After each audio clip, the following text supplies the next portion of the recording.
We'll call this meeting to order and let the record show that all board members are present, along with our superintendent and our board attorney. Would you please stand for prayer and pledge with Mr. Mason Warren?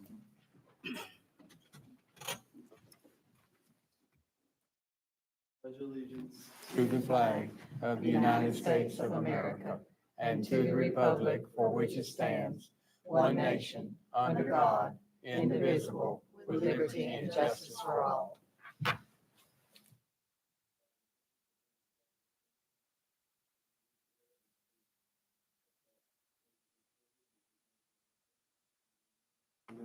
Amen. Amen.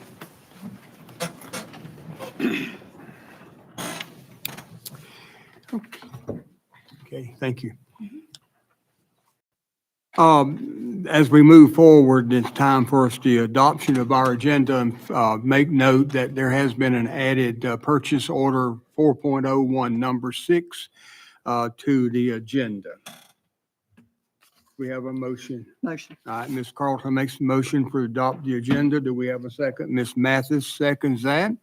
All in favor, say aye. Aye. Anybody opposed? So carried. And then the approval of the minutes on April the 23rd, 2024 workshop and regular school board meeting. All right, Ms. Agner makes that motion. Ms. Donnell seconds it. All in favor, say aye. Aye. Anybody opposed? So carried. I think we have some recognitions this evening. Ms. Bashir, would you like to lead on that? Could I have Ms. Hires join me, please?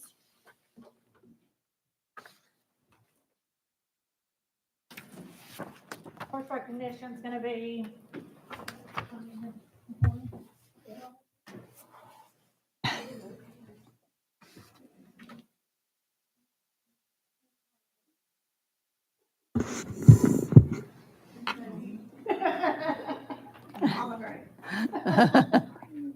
So tonight, we're here to recognize some students who have completed a total of 75 hours.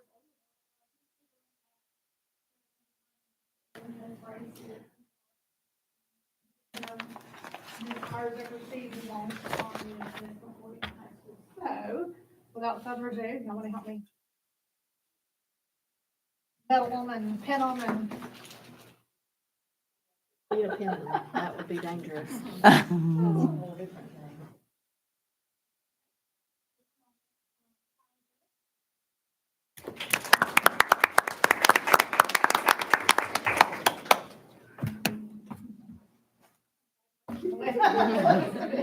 How we get done, right over this way, baby. Or Thank y'all. eighth grade, y'all want to break them on up.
We stand up. Hi. Thank you. We just stand up. Great minds. You can come get around, it doesn't matter. Let's just No, this is stand, perfect. why don't you just stand up back here?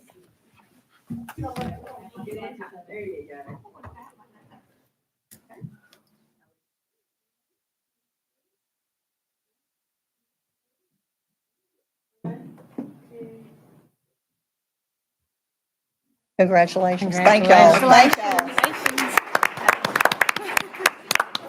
y'all. y'all want to say, what is thinking about these young ladies? Being young men.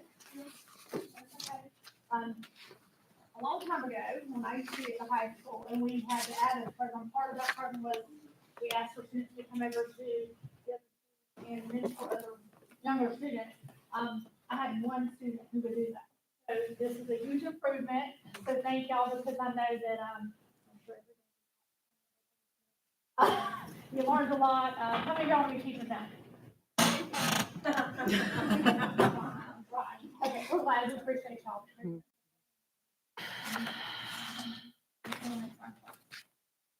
Okay, next, our next recognition is, BBTC, so Ms. Tillman.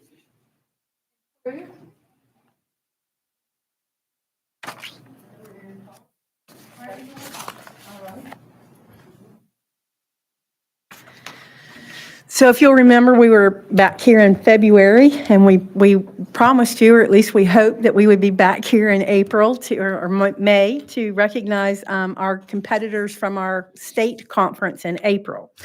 And so tonight is my honor to introduce to you the Florida Skills State Leadership and Conference medalist in we have Jocelyn Enriquez Quintara.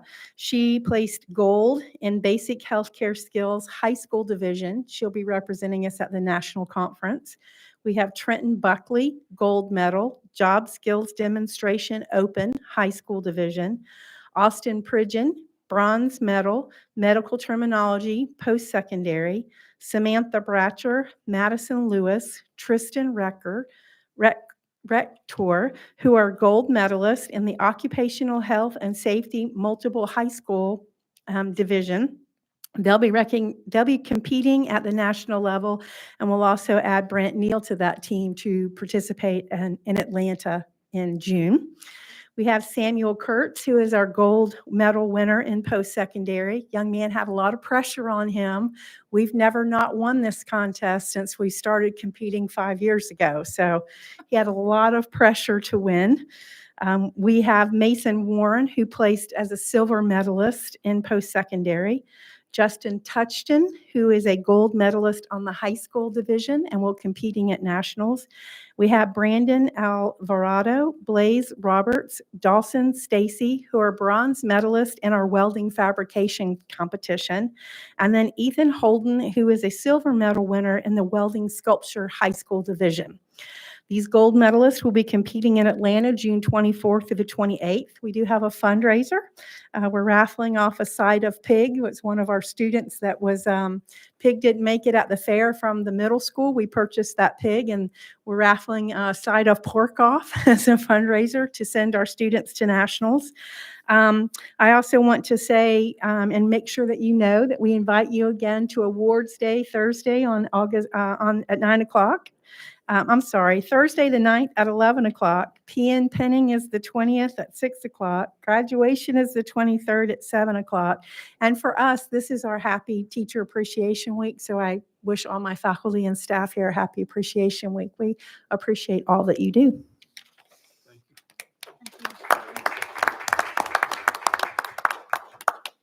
Students, if we could come up and get a picture with you all, please.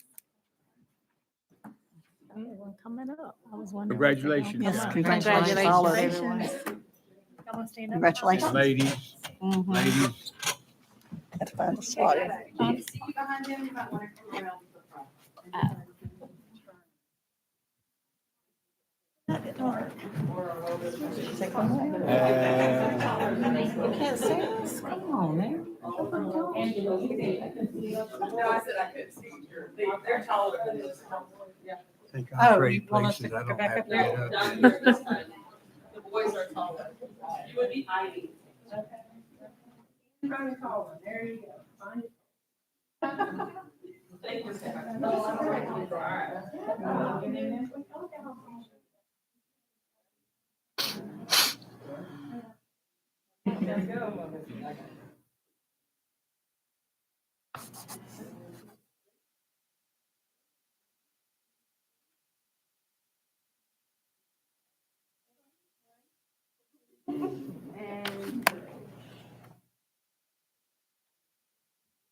I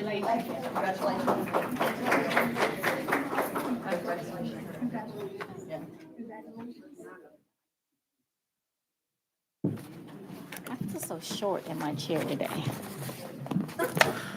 I do. You guys are welcome to go. I won't break your heart, but you can stay if you would like. Thank you, ladies. Can you adjust it? Because I feel so like I'm on the ground. I do too. I'm up for here. I don't know, mine's different than y'all's. Let me slide up. Maybe that'll help.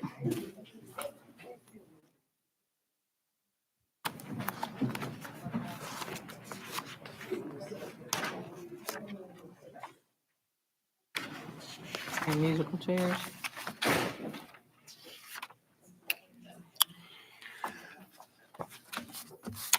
And I think next now on the agenda is a report from the Florida Department of Health. Come on down. We're just gonna workshop this. They have a proposal to bring us, and so really we'd just like to hear what their proposal is. Okay? So good evening. I'm Tanya Hobby, and I'm the health officer here in Taylor County. Thank you for the opportunity to give us time tonight to discuss the school health program. I know that there's been some misunderstanding along the way, but hopefully tonight we can come to some understanding and solidify, get it out, Tanya, everything tonight. We have had a few meetings with Ms. Bashirs and her staff, and just discussing our options of what we can do moving forward. Fortunately, we had the opportunity to receive a grant from the State Health Office this year that actually gave us 2 positions that we were able to use in the school. Well, unfortunately, June 30th, that grant goes away. So we've had to look at other options as far as what would work moving forward. And there's several options out there. We discussed them during our meeting. And I can take questions, or I can go over the different options if you want to hear the options that we have, or how would y'all like for me to proceed? I think one thing that we're looking for is clarification, because I know that it was put out on social media that we were not going to have a contract with the Department of Health anymore. So can you clarify that that was not true for us? That is not true. We have been working very close together, and our partnership, we do not want to harm that. We have a really good relationship with the school system, and we are here to help with anything that has to do with school health. Well, can you give us some more information you stated about the different options that you guys are exploring? So there's 3 different options that we've looked at. We can keep a full-time RN position, and they would be providing all of the federal school health requirements, along with technical assistance to the school health aides in the personnel. That in return, what we would do is we would have an MOU with the school system. Y'all would bill us, and we would give you the funding that we receive minus the position that we keep. Mhm. That's option 1. Option 2 is to keep the RN and still do the same thing that I just explained, keep another lead help support person that would be kind of like a fill-in person when we have somebody out sick, or they would fill in whenever we would need them. And they would kind of be like the lead person. So they would be kind of helping the RN with the duties that they need to get done, and also being a liaison between the principals, the school coordinator. So that's the second option. And then the third option would be to remain the way it is. And that would be that we would need to replace those positions that were taken away. Mhm. That were Taylor County School Board positions that we actually were able to fill with that grant this year. Okay. So, I have a I guess my question is, based off the three options that you just presented, like, what is the current? Like, I know there's a number of positions that are DOH position, and then I know that we typically, from the school board funds, a aide. Correct me if I'm stating this incorrect, but I know we've always funded a aide at the primary school and at the middle school. But all of the other nursing personnel was employed by DOH. Is that correct? The school has an aide in every school, Right, but there or was they only- did until we had to put in the two that we put in this year. No, I'm asking them in regards to those that are board employees. There was only two that were board, right? There's only two? But there has been four in the past. Maybe. Yes. Recent past. Yes. But I can tell you the model, that's an exception to the model. Okay, So most school systems has one person in the clinic, whether it be a DOH person or whether it be a school board person. Mhm. They have been, they have had the benefit of having two people in there. Mhm. What they do in that circumstances is they just have people that back them up Okay. within the school. So Okay. So that's what I'm saying, like, if you said the last option was what we currently have. So it would be probably going away from that or sticking to that and maybe exploring one of the other two options. there's three options out there. Whatever y'all decide to choose is the option that we will go with. With the first two options, you will come out financially better off than you would if you do the third option. Because you're funding it. Yes. You're losing the grant. Well, we're not losing the grant. We lost the grant that only provided those two RNs. We get funding from the state. And so what would happen we would have an MOU with the school board, and y'all would bill us and we would just pay you that amount of money instead of us keeping the money and keeping those positions. So you would have one position in the majority of the schools. And then I think we discussed about having two positions in one of the schools because there was a lot of needs in that school. Yes, ma'am. So, option one, with the RN and the MOU, that would give us an aide in the clinic in every school. If the school board hired an aide, we would give y'all $205,965 to employ those aides. So I'm kind of confused. But as far back as I can remember, our clinician or our people who are in our clinics have worked for the Department of Health. Yes, ma'am. Would they still work for the Department of Health? If you go with option one or two, no, ma'am. They would work for y'all. So, Under your umbrella. Yes. So we would have a school coordinator that would oversee and make sure that they receive the training and all the stuff that's required. And they would be the liaison. so tell me what changed that mean that they will no longer work for the Department of Health? I mean, other than just this two positions, is the two positions that came last year, were they new positions that you lost grant funding for? Or how long had those positions been funded? Like in option three is the one that I'm talking about. They were funded through a grant through the state health office, and those filled positions that were not hired through the school board. That was for 1 year. Yes, ma'am. 1 year. For one year. Yes, Year ma'am. only.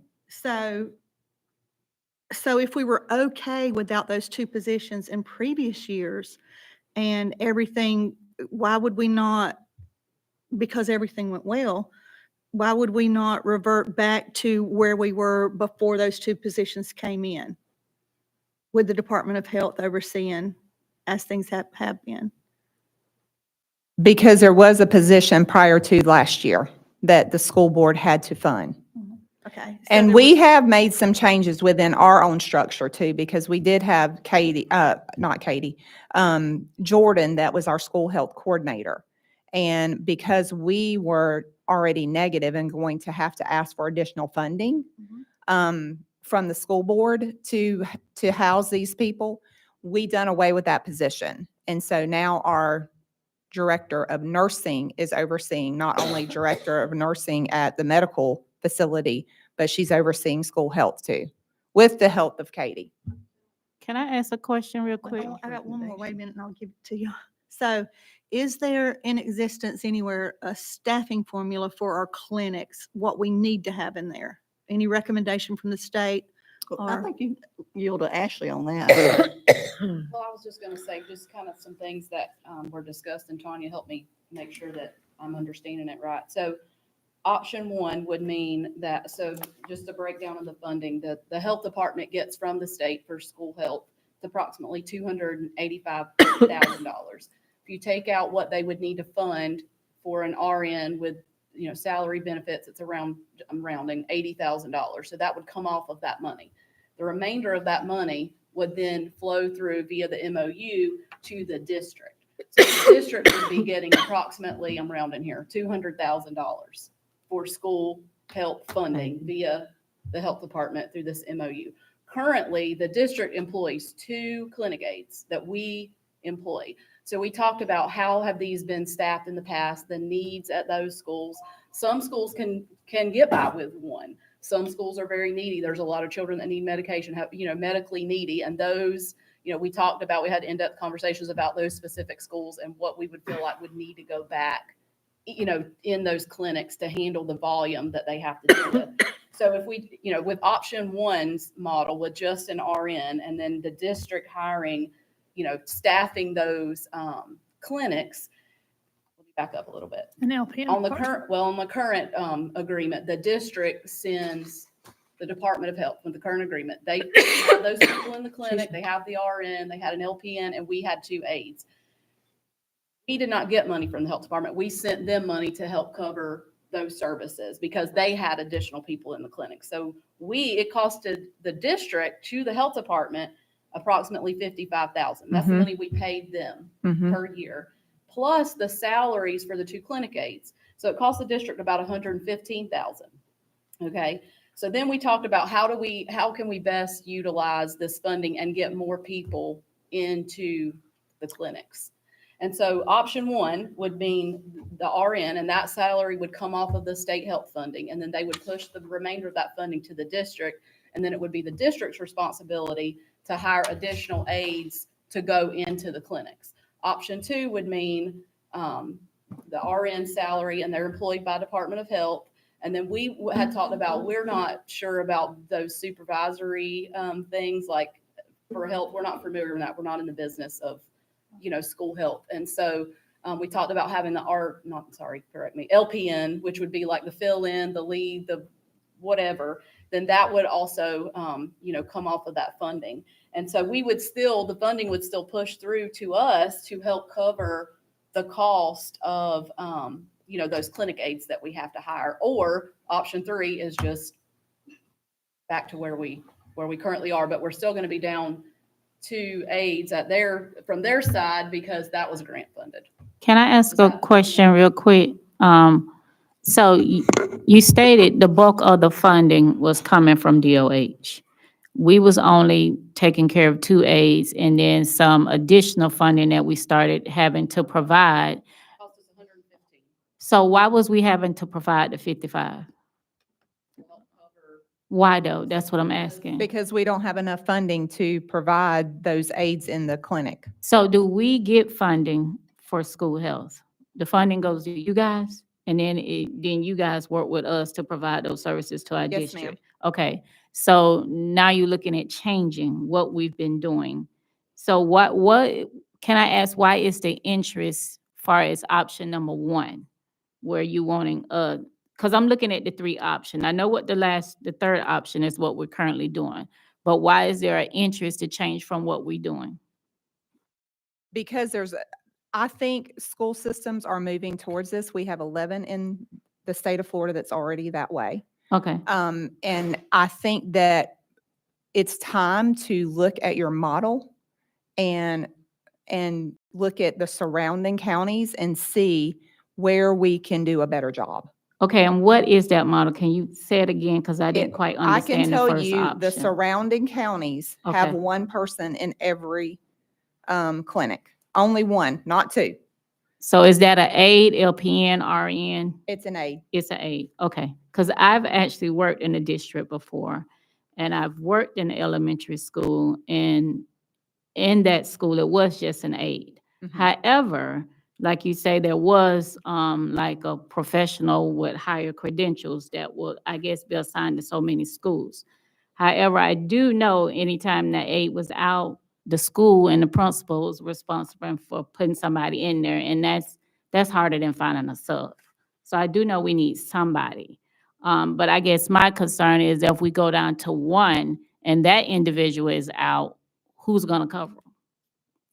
Because in the other district I worked in, it wasn't that higher credentials. They went to pulling staff in there, and it's hard enough to keep your staff schools and having to have somebody additional to go from a classroom or from a secretary or from the lunchroom into an aide position. I think that's a struggle, to be Right. If honest. I understood Ashley right, she said that there's some schools, there might be two. And with that point, if you've got one out in another school, you just have to pull one of those. Is that what you're Right planning? now, we have a total of 5 aides, correct me if I'm wrong. They pay for 3, we pay for 2. Is that correct? Yes, that's correct. And we have an, and then we have an RN and LPN Mm-hmm. right Well- now. But their funding's cut, so they've had to cut back on some of their positions, so that's gonna affect Yeah. us. So that's why Right, this is but proposed. her concern was, what do you do if one of them's out? Well, we've got a clinic that's got two. Well, option one wouldn't really be addressing that, but option two would, because that extra person would be, it'd give 2 You mean the persons lead? at that needy school, and then they could also be the The- fill-in the- if someone the floater else in at a case of different a school were need. out. Well, Yeah, it- I don't like option one. I'm just gonna tell Well- you, just from my experience, that's a lot of responsibility to push down to the school with one person in there. And like I said, if that person is not there, that leaves the principal trying to figure out how she gonna run a school plus run a clinic. And that's a lot on the principal. Well, here's the thing with me, and that is very fact, is you're presenting all these options to us, but it is the school that knows what they need, and they're the ones who need to be telling us what you think the best option would be. I understand that too, but when it comes down to funding, I know we always want what we want, but also funding dictates what we have to do. I just So- can't imagine with all that the state has done with mental health, safety, all these things, they've not addressed the clinic issue. And that's something we need to get into advocacy and legislative. Mhm. And I will send information on that. That would be really good, because I can tell you, they're looking at the methodology of how they, and this is in the future, of how they divvy out that funding. And I can tell you, Taylor is very blessed Mhm. from the funding that we receive in school health. Compared to the other county that I'm in, we don't get nearly as much as we do over here. So we are really blessed over here in Taylor. I have a question. Yes, ma'am. So, is there anything that requires an RN to direct the services in our clinics? Could an LPN fill that role? No, ma'am. Mm-mm. The reason why is because there is a thing called care plans. Mhm. Those have to be done by an RN. Okay.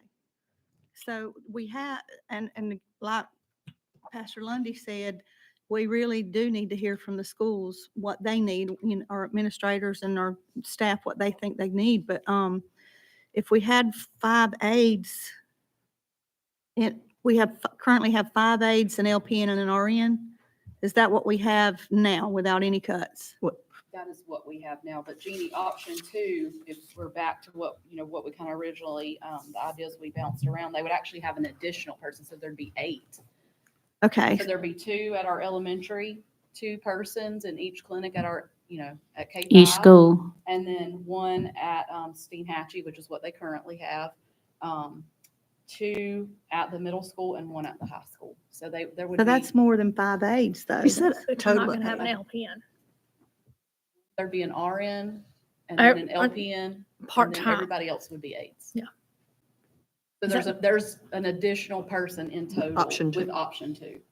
Okay, So they're getting more staff with option But, 2. but we're taking on that responsibility of, We're the gonna have, the aides. board's gonna have to create positions. so this and is just hire. to inform y'all, and so we can, this was just, again, Wait a minute, Bring you in say these- we gonna have to create the positions. Why would we They're not have gonna to? work for the health They'll be our department anymore. employees. They're gonna be our employees. Wait a minute, I thought you said there was an option 2 and an option 3. Yeah, there is. Option 1 and option 2 would be the school board employees. Option 1 is just an RN for the health department. The district hires the clinic aides. Option 2, RN, LPN, health department.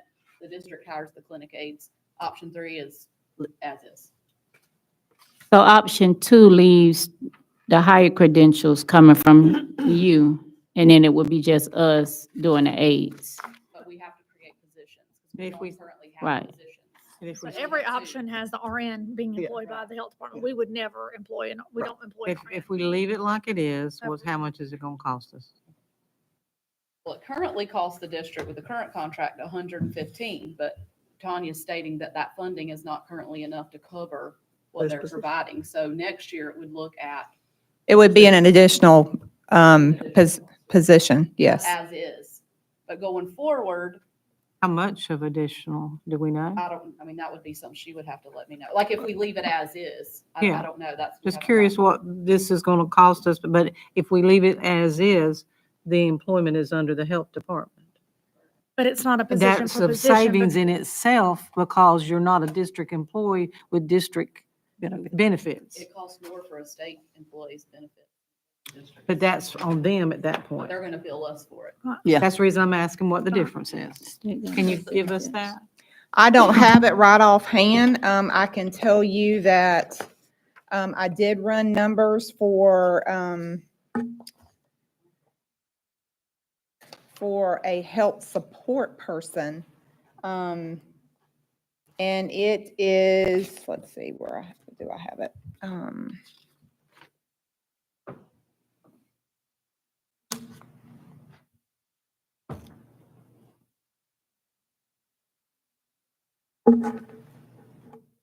It costs us $60,000 roughly for a health support person. Above what we're paying now, no, No. per person? Or per, So if we went with the option 2, We no, would- option like we are now? right. That's we are option now, 3. That's three. option So 3. that would be your position to hire. That person? Yes. Do we currently pay that person? No, we do not. We have, Then we we, don't have an option like we are now then. You said that the third option was just like we are now. We don't have that option. Okay. so because the school board would have to fill that position that we filled with that grant that's going away. we need to know what our options really are. I want to go back to Ashley and Alicia. Have y'all, I know y'all studied these and y'all probably have a recommendation also. Based on the numbers that I ran previously, based on, former conversations, it actually is better monetarily. I mean, now we've got to deal with the employment and the HR and the personnel issue because they would then become our Mhm. employees. But it is better financially for the district to take on those positions. So go with Option the, 2. so now, again, let me make sure I'm understanding is that. that What is the personnel burden. difference between option 2 than what we're doing? Because the only thing different what we're doing now is we only employ 2 aides. We give them some money and then they provide everything else. And we pay 100 and, what was it, 100 and? 115,000. That's with the 2 aides and the 55,000 you said that we're giving them. But we If don't have that keep option anymore. 3, it's gonna cost us more than that next year because. Take all of it. Why would it cost more? What would be We different? don't have option 3 Okay, anymore. but can I The health understand? department can't afford it Right. anymore. So Okay. we're Their going to grant have to money pick went up away. So the grant money went away. There's a position that's not being funded, whether it's funded through us or it's funded through the school board. We would have to pay the health department. Even if they hire the employee, they're gonna bill us in our contract for the Right, cost of that. Right. So with what y'all did this year, Tanya, you had 1 RN How many LPNs? We actually had 3 RNs. So you had 3 RNs, and where were Yes. they located? They were located at, Primary, high. So you had 3 RNs. Did we have any LPNs? we did. We have one that's at the primary. Okay, so it was a LPN and an aide at the primary. You had a RN and an aide at the elementary. You had a RN and an aide at the middle. And what you had at the high school? A RN, and then you had somebody that would move around and supervise them. Yes. Okay. So that's the reason why you're saying you can't continue to fund that because of the 3 RNs. Yes. So if we explore option 2, option 2 would be you still employing the RNs and the LPNs, but we'll take on the responsibility of all the aides? Okay, I understand it now. Okay. I get it That will now. cost us Less. than the 115 that we're Well, paying and they would now. only employ, to be clear, an RN to oversee the health plans because that has to be done by statute, Right. the care plans. So you would no longer employ the LPNs? You're just gonna It have is one under RN? that. And an LPN for option 2. Or a lead health support person. Yes. Well, with the That would be- option that y'all interested in, how is that gonna staff the clinic? Is that gonna give 2 or 1? K-5 will have 2 each. All the other schools, except the middle school, will have 1. Middle school will have the RN and an aide. So elementary will have 1? Elementary will have Yeah. 2, primary will have 2, Hatchie will have 1, middle school will have a clinic aide and an RN, and high school will have 1 aide. Oh, okay. So it's more than. they Just long as you're currently have. giving 2. I don't know why Steen Hatchie always gotta be the 1, but just long as you're giving 2. Y'all can't get 2 in Steen Hatchie? Not needed. I mean, We're okay. Well, when she's out, who covers the clinic? Well, that would be whenever they take, that might be when like Katie might have to go down there. Somebody go down there? Yeah. Okay, just long as they have somebody. They have somebody. And if we do option 2, then we would have that option for that person to go down there. Well, who take care of Jody's school? Your personnel?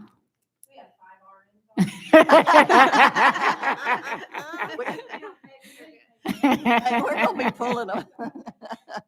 Okay, all right, Are they available? sounds good. One thing about, I'm Katie, I'm the RN. Come on that up will here. be overseeing. The hours of these aides will have to be changed, to accommodate when the schools get on, or when the kids get on campus. So the hours are an issue. The kids are already on campus and Natasha gets to. So I've already seen about 10 kids before. She leaves right as the bell rings, and I know at the middle school, it's at 3:15. So that's a little issue, and then also training. If we have to be trained maybe a workshop day, I mean, I feel very capable to have these aides well equipped before the first day of school. I really think I can do that. Some things together for that, but I am gonna need a couple days with them.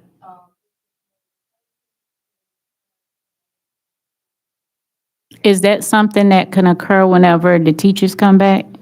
Is that something that can occur? Now, let me ask you this, do DOH, because I know when I was in that other district, they actually, each, school, the administrator would have, like 2 or 3 staff members that would go and take, training. So again, if there ever needs some coverage and she had to pull from her staff, she can do that. So do we do that here? We don't do that?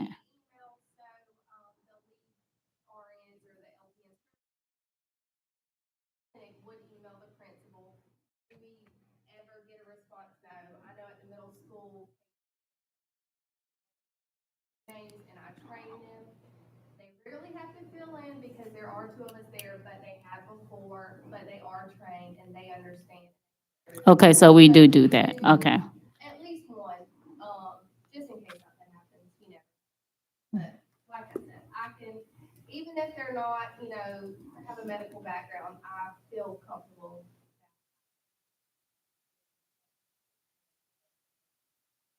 Okay. Our budget is not going to be great next year either. So, I mean, we're going to be facing some budget problems. And so I really think the one that Ashley feels like is financially the best option, and it's still, you're comfortable with it covering us for what we need? The clinic age, yes. The only thing is I don't know if I will be staffed at.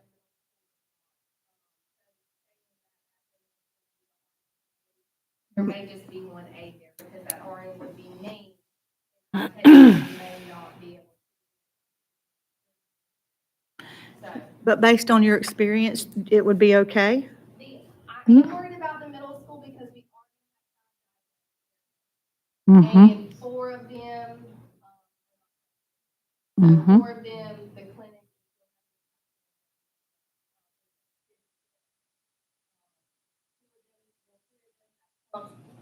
With the right training, me, I feel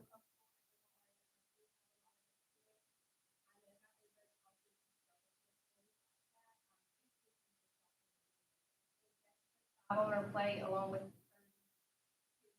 graders coming in to take ADA. Right there at lunchtime, that could be.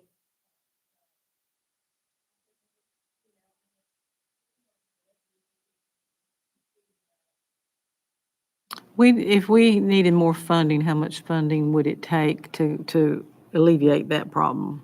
One person would be how much? That would, To get another, Another aide? well, Or a- another LPN or another person that's well-trained? I've got. Would that put I've us got Jason back? on An LPN, no, you're talking I about. mean, if just a clinic aide is Clinic probably aide. 40,000. LPN, that's why. So we're not going to look into getting an LPN for the diabetes and the, Oh, I mean. Okay. where they're gonna be They're- staffed, they don't know. On the need. Yeah. And I they're- don't, I and don't they're- decide where the need is. Yeah, it seemed like Right, they would right. be, yeah. but do you feel comfortable? You're saying we'll get through it. I don't like those words. I like to hear we'll be fine. Amber Love, she's actually supporting. So like Tanya was saying, option two, if you had RN and this could help support. Because you're not having to pay a license LPN. I mean, Amber runs them.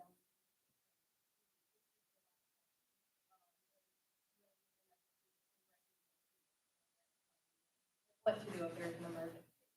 But I feel comfortable with my training and how I came into school health.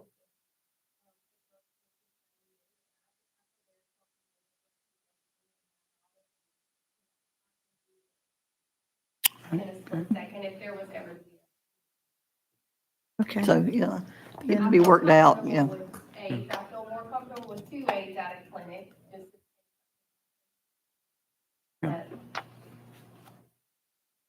Okay. So can I, Tanya, from DOH, do you, I mean, I know you said you think this might be where we're moving, but do you force, I know funding always changes things, but, the grant money that you guys came into this year, do you foresee an opportunity where that might happen again? Or do you think, I mean, was y'all able to truly see a need for it this year? Did that come by because of a pilot or something, or? It was a grant that the state health office wrote Mhm. through the school health program. I think it was a CDC grant, Mhm. and it was a 1-year, one and done Okay, grant. And so until they write another grant, I don't see it coming our way. all right. Yeah, it'd be nice, but. Yes, it would be. All Thank right, you very any- much. Thank you both Thank you of for you. the information, appreciate it. Yeah, All right. appreciate it. Thank you, ma'am. All right. Okay, Thank Thank you. you. okay, wait a minute.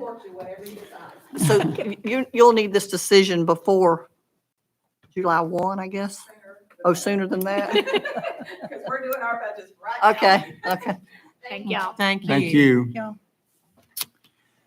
All right, next on the agenda is items of interest by the public. If we have anyone who'd like to address the board this evening, now would be your opportunity. We just simply ask that this is not a time to discuss personnel matters or specific allegations against a staff member or student. The board cannot discuss such matters in a public forum, and it is the responsibility of the superintendent to bring such matters to the board's attention at the appropriate time and minutes to 3 minutes. Do we have anyone?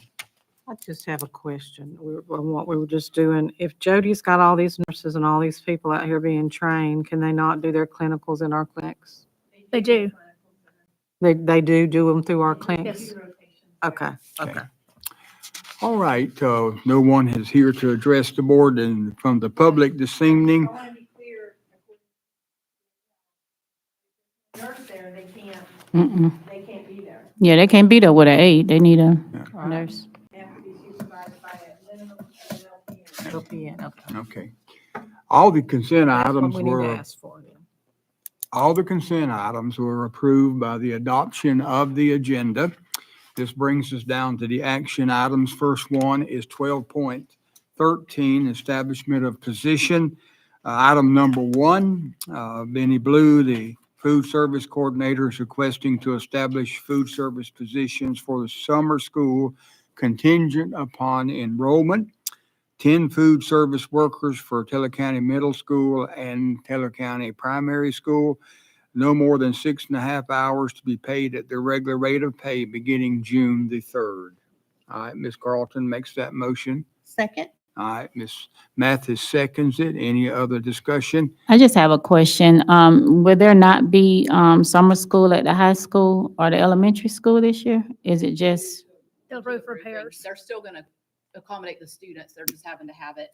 So elementary and primary will be at primary. Okay, middle, and okay. I will be at middle. okay. All right, anything else? If not, all in favor, say aye. Aye. Anybody opposed? So carried. Item number 2, a correction to item number 12.13, which was approved on the 4th, 23rd of 24, originally approved for 8 hours, 12 months position. Ms. Tillman, Director of BBTC, is requesting to establish a new custodian position, an 8-hour, 11-month. This position will start as soon as possible due to the expansion of BBTC and future buildings. Motion? All right, Ms. Mathis makes Second. that motion. Ms. Carlton seconds it. Any discussion? If not, all in favor, say aye. Aye. Anybody opposed? So carried. Item number 3, Ms. Tillman, Director of BBTC, is requesting to establish a health science director / post-secondary professional nursing CTE instructor position, an 8-hour, 12-month position. Motion. Dee Dee? All right, Ms. Second. All right, Ms. Donnell makes that motion. Ms. Agner seconds it. Any discussion? If not, all in favor, say aye. Aye. Anybody opposed? All right, so carried. Item 12.15, which would be a job description approval for the health science director. This is a new job description for the new program LPN to RN professional bridge for BBTC. Motion? All right, Ms. Mathis makes that motion. Ms. Carlton seconds it. Any discussion? Yes, I have a question. Ms. Tillman, can I ask, is there a reason why it says health service director? Like, what would this position be doing different from like Ms. Sadler them? Ms. Sadler, this position will be the instructor for the LPN RN bridge as well as the director. Okay, so, Ms. Sadler serves as the director on paper as far as the Board of Nurses is concerned, because that's a requirement for the, okay, what this position will be, will combine that director position with the instructor's position. okay. So now as this program grows, will that position still be a shared responsibility or will it, you know? I would like for it to stay as a shared responsibility because there is need for that health director, the health science director to do Mhm. more than we have been doing. I mean, there is a need for that person to be out in the community, to be doing clinical partners that are MOUs. I would like for that position to exist, whether it be at some point way when I'm gone, be a separate position, perhaps, if we grow that big. I would envision if our LPN RN program grows, our next step would be to hire just another that program, because we can only take 12 students according to the framework. I promise you, we probably got 50 calls Mm. in the last 2 weeks. So that program will always only take 12 students? It can only take. It can only take 12? With one instructor. Pure instructor, okay, all right. Is there no interest to add a second instructor and a second? Well- We need to get our feet wet first. Yeah. There are only 2 schools in the state that are offering this program starting in this. And that's Coral Gables, Fort Myers, and us. So, I think that for Ms. Sadler's sanity and mine, we probably should just start with one and let's iron some folds out. I'm very proud of y'all for being one of the 2. It's a long time coming, isn't it? Okay. It is. Excited about it. Yeah. All I am right. too. Extremely excited about the opportunity to Yeah. provide this service Just- to our graduates and. It's phenomenal. It is. Way to Good hang vision. in there, you know? All right, we have a motion and a second for this. All in favor, say aye. Aye. Anybody opposed? So carried. Item number 12.26, which is the salary schedule. Ms. Tillman from the Director of BBTC is requesting to move Nicole Latham, Physical Manager from administrative level A 210 to A 101, Step 1, effective July the 1st. Motion? All right, Second. all right. Any discussion? Yeah, I just got a question. Why is it gonna be effective in July versus now? New Is there a contract reason? Is it year. because of budget or something? It's just a new contract year. Oh, okay, all right. Anything else? If not, all in favor, say aye. Aye. Anybody opposed? So carried. And now it brings us down to items of interest by the superintendent and board. And bear in mind that after this, we do have an administrative hearing. Ms. Bashir. Just want to say I enjoyed, after the last board meeting, we rushed over to the band concert. It was a joint concert with, thank you, Miss Udell, for letting the high school show off some of their talent as well as the middle school. So that was wonderful. Had JRTC awards as well. A couple nights later, that went off fantastically. Then they had prom. Their theme was Alice in Wonderland, and it was beautiful, beautiful. The pictures were great. They had some staff members, I don't know if y'all saw them on social media, dress up like some of the characters. It was really good. The kids seemed to have a great time. Last week, we also celebrated Lunchroom Heroes Day, and so I was fortunate enough to be able to visit all the schools and hand them just a little token of our appreciation. Nice to see all the lunchroom workers, appreciate things that they do. This week, we are celebrating National Teacher Appreciation Week, although at the other, besides BBTC, the other schools, I think they celebrated it last week, because as we get further and further into May, the testing gets deeper and deeper. So the other schools celebrated it last week. BBTC is celebrating it this week along with the national recognition, and the district will also recognize teachers this week as well. Yeah. Mhm. Yeah, I'm gonna get to that, but yeah, you're good. You said it's good. Tonight is also National Junior Honor Society induction at Taylor County Middle School.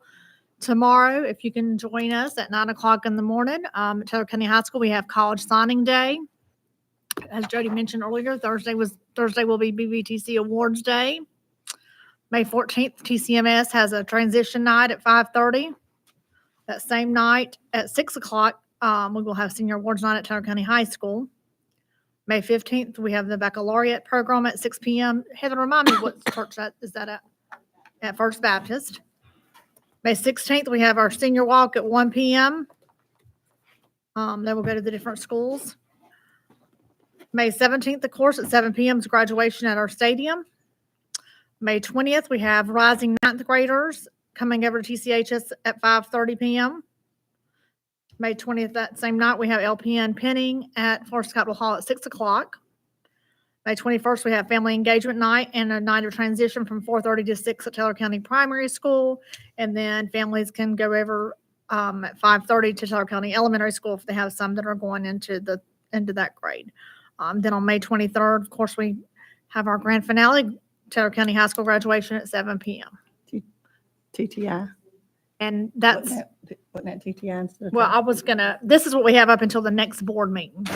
It's not TTI, it's Big Bend Technical College, isn't What I'm it? Did you say May yeah. 23rd for TCA? I'm sorry, what- PVCG graduation, I'm sorry, That's y'all, what I'm yeah. saying. Grand It's Valley's not PVTC graduation. TTI. May 17th is TCHS graduation. I'm sorry, yes.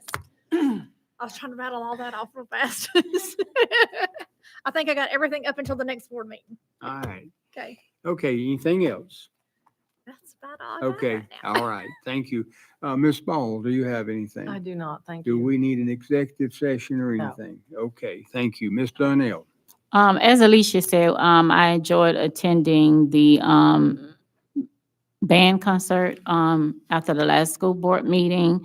I got the opportunity also to attend the FFA banquet. That was very nice, and congratulations to FFA, those, students and instructors and all just the parents and the community that's supporting that program, as well as I know Big Bend Technical does a lot in regards to that program and the success of that program. I was very happy and appreciative for, Blue Coast to make the donation they made and the amount they made to our program, especially in, a time that has really been vulnerable for the program and the loss and the impact of those animals. So thank you, Blue Coast, for that. There's a lot going on. We're wrapping up and there's so many different events. I'm going to do my best as a board member to attend all I can because there's so much always at the end of the year.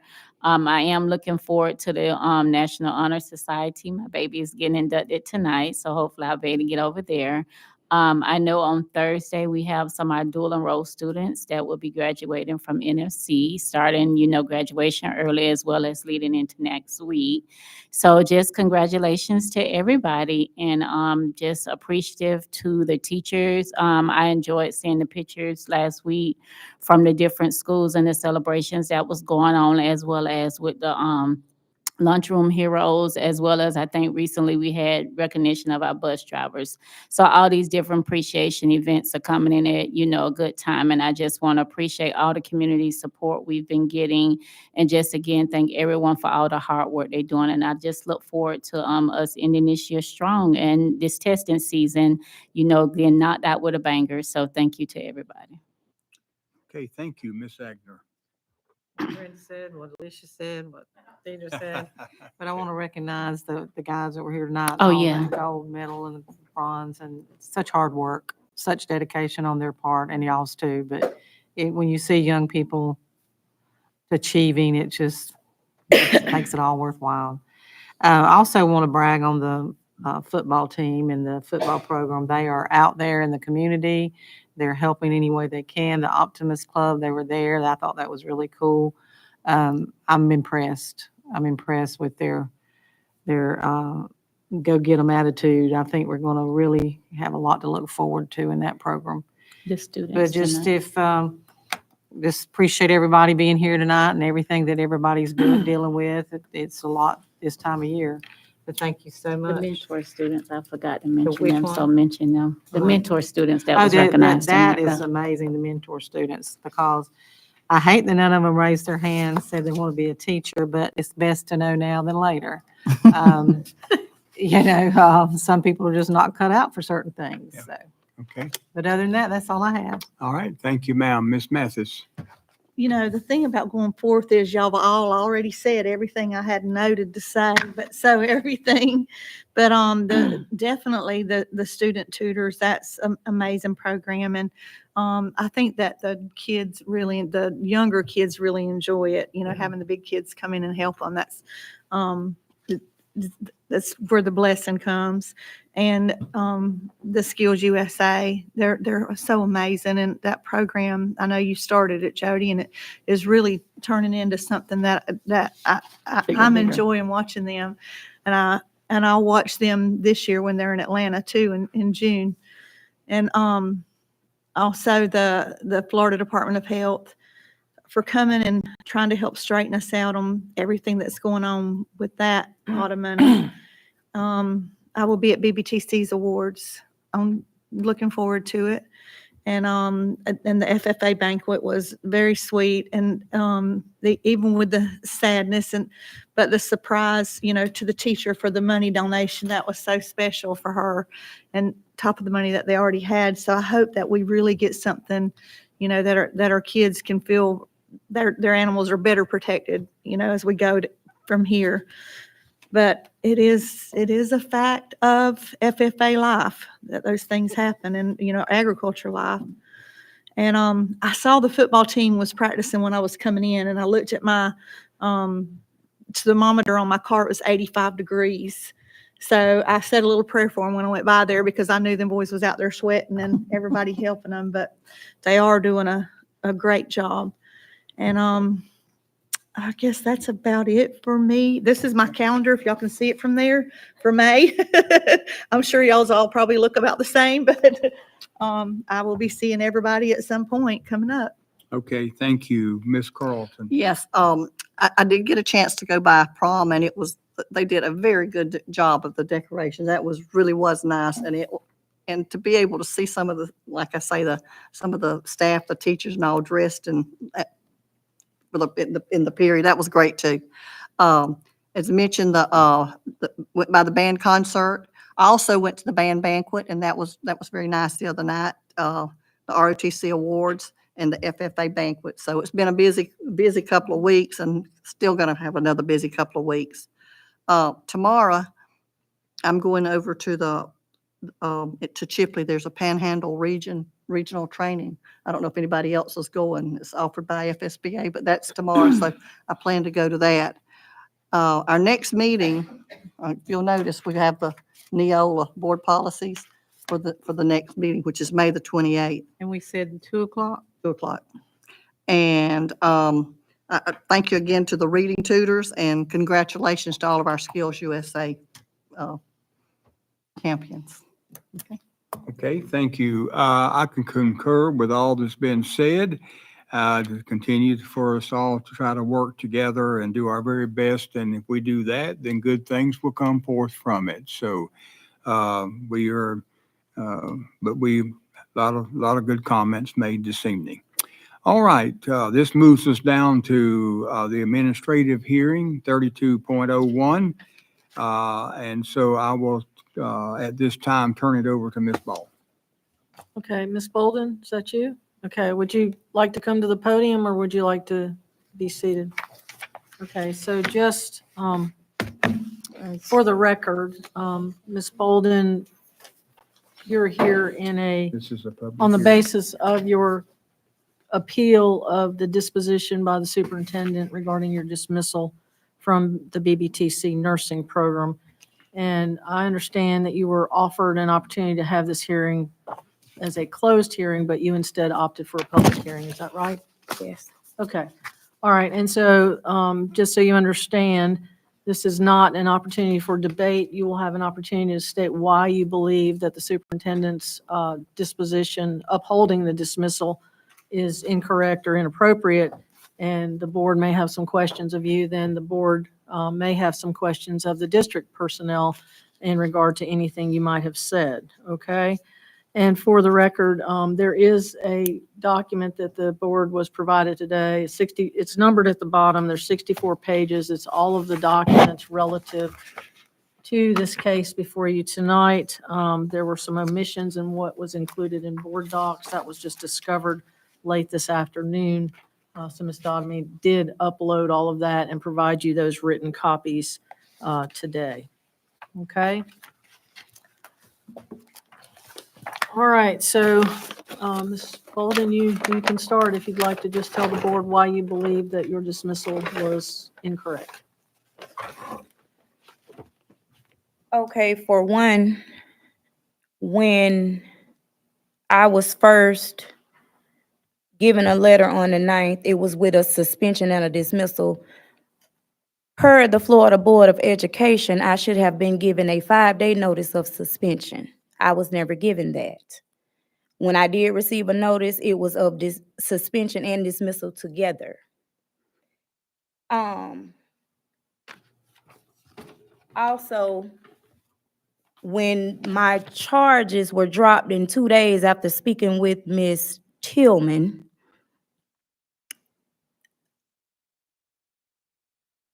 my attorney advised that the board's attorney advised him that she advised for me to be placed back in the program.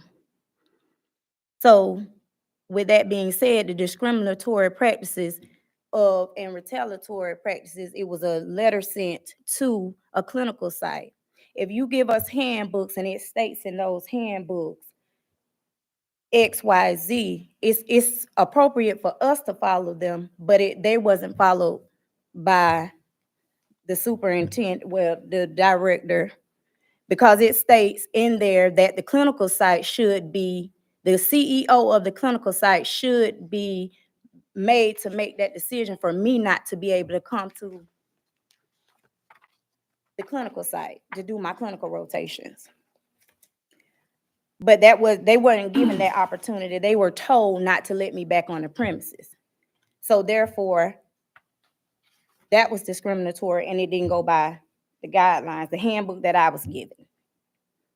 For 2, I was placed out of the program, was dismissed. I wasn't suspended. I was dismissed on April the 2nd, being that Ms. Jody said she was following the law. The law is the Florida statute that's in the handbook that states you have to be convicted of these crimes. In 2 days, that charge, the felony charge that I had was gone. 2 days, it was gone. She told me she could give me 2 days,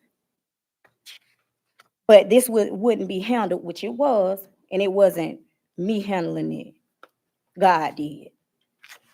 Anyway, I know a student that had a felony charge, a Just gun to stop charge. you, I don't mean to interrupt you, but we're not talking about other students. I'm not today. calling names, Well, we're not, you're here to. but I'm showing the Okay, discrimination Let part. me finish first, okay? And just, you've used discrimination now about 4 times, just to be clear. You did initially file a complaint for discrimination, which was withdrawn by you, correct? No, when did I withdraw my discrimination? Okay, we'll cover that with Ms. Puel, but go ahead. But you do not need to refer to any other students. Okay, well, I wasn't treated fairly.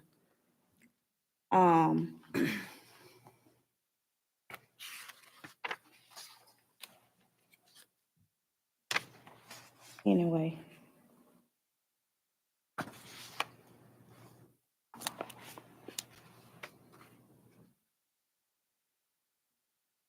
I didn't mean to disrupt your train of thought. Did you receive a letter from Ms. Tillman or Ms. Bashir's notifying you of your formal dismissal from the program? I did, but I never received a suspension letter. I received a suspension/dismissal the same day. I was never placed on suspension. I was automatically withdrawn. And another thing why I feel like nothing about an appeal came to me until Ms. Ball addressed my attorney and told him for me to file an appeal. And then none of these letters, and then when I did come to the superintendent and Ms. Pugh, nobody knew what to do to help me.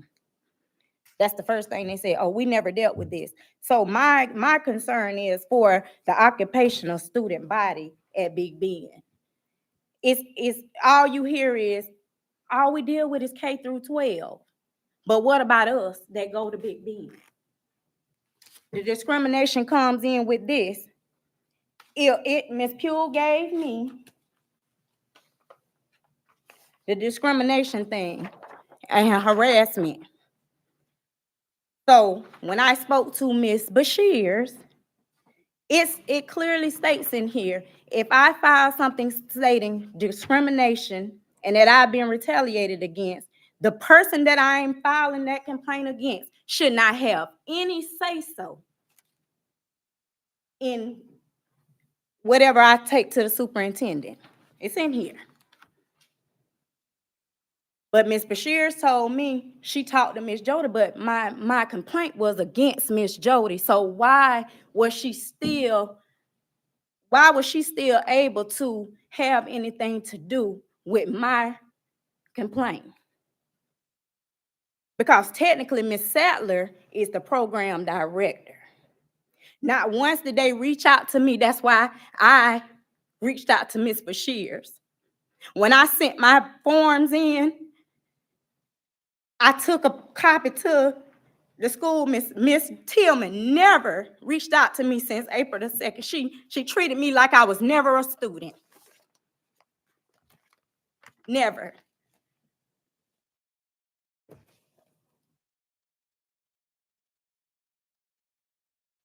So I was retaliated against because I reached out to Miss Bashir's. I didn't know what to do at that point.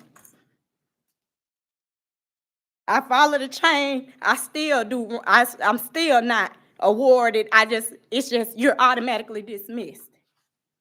But I got accepted into another program. I did. And I was scared to say it because I feel like I'm gonna get retaliated against for that. But that's the only reason I reached out to Miss Bashir's, because Miss Jody treated me like I was never a student at that school. And I worked hard. I only had 6 weeks left.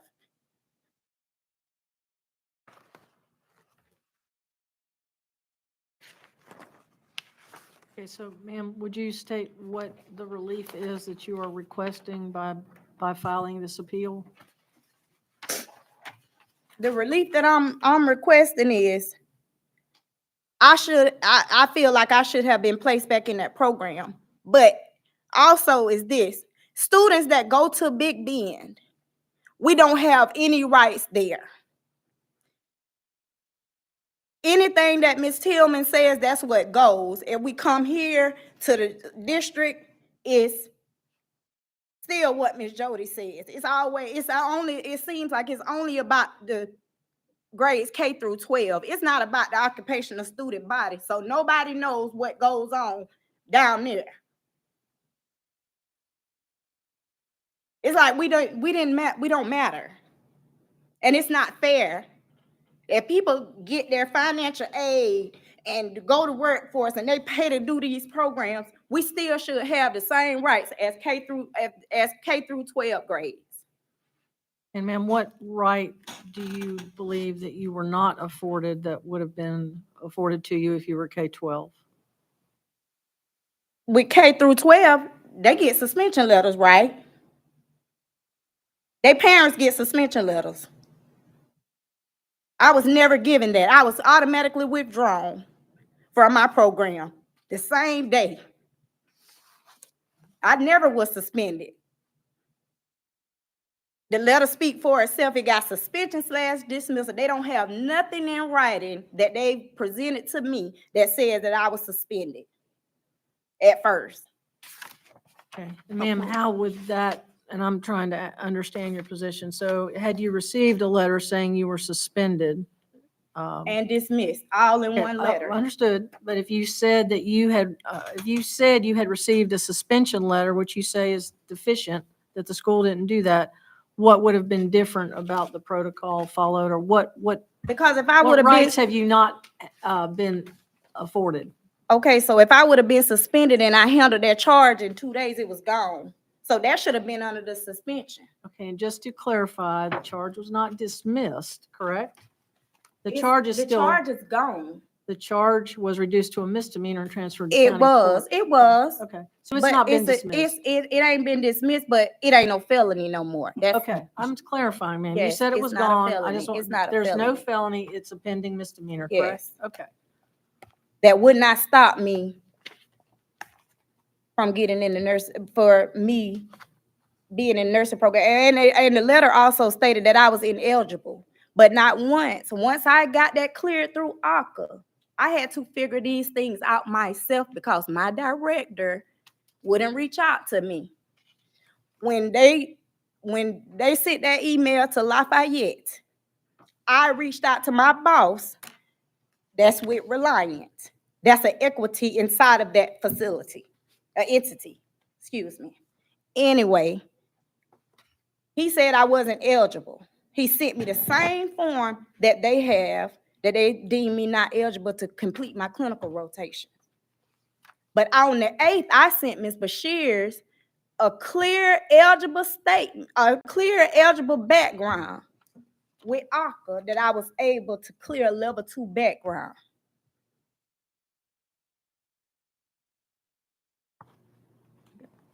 Heard you. All right, is there anything else?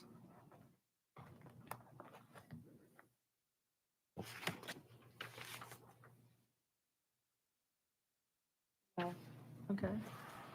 And you can stay there or be seated, whichever is more comfortable for you.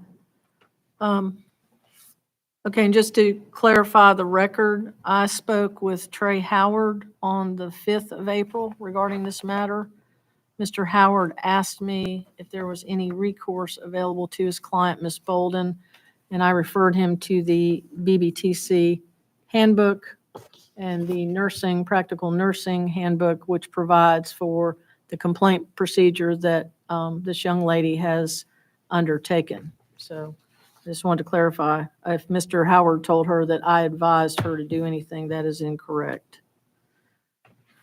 All right, and as far as the allegations of discrimination, Ms. Puel, did you have some contact with Ms. Bolden between the 2nd of April and the 5th of April regarding her intent to file a complaint and avail herself of the process outlined in the BBTC handbook? Okay, and did you initially give her the form regarding discrimination and harassment, which she referenced here today? Okay, and did you learn after that that that was the incorrect process to be pursued by the BBTC student, and instead, did she withdraw that and file the complaint that brings us here tonight? Yes. The correct form.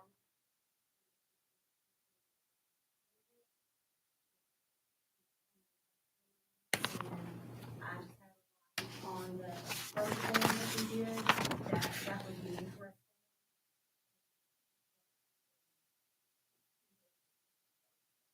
Okay, so we're here tonight not by the process triggered by the discrimination and harassment policy, which I think is what she referenced, but we're here based upon the BBTC complaint procedure and their due process procedure, right? Okay. All right. Ms. Tillman, the board has been provided all of the correspondence in this situation, initiated primarily by you. The complaint of Ms. Bolden seems to be triggered initially by the fact that she asserts that she did not receive a suspension letter from you. I reviewed documents and I saw a document that indicated, and this is the summary in my letter dated April 22nd, that on April 2nd, 2024, the student was suspended by Ms. Tillman. Did you prepare a document or a letter of any kind and send it to this young lady in regard to that? I met the student in person. She called and asked for an appointment. She came in, she met with Mr. Paul and I informed her that because at that time she had a felony charge following the statute, that she would be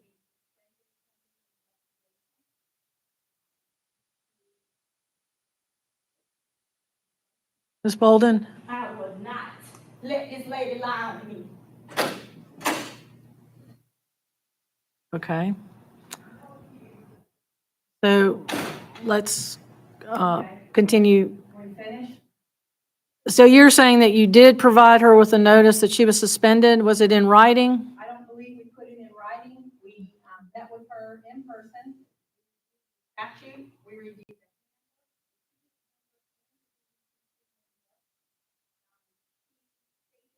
Had an attorney and her charges were dropped.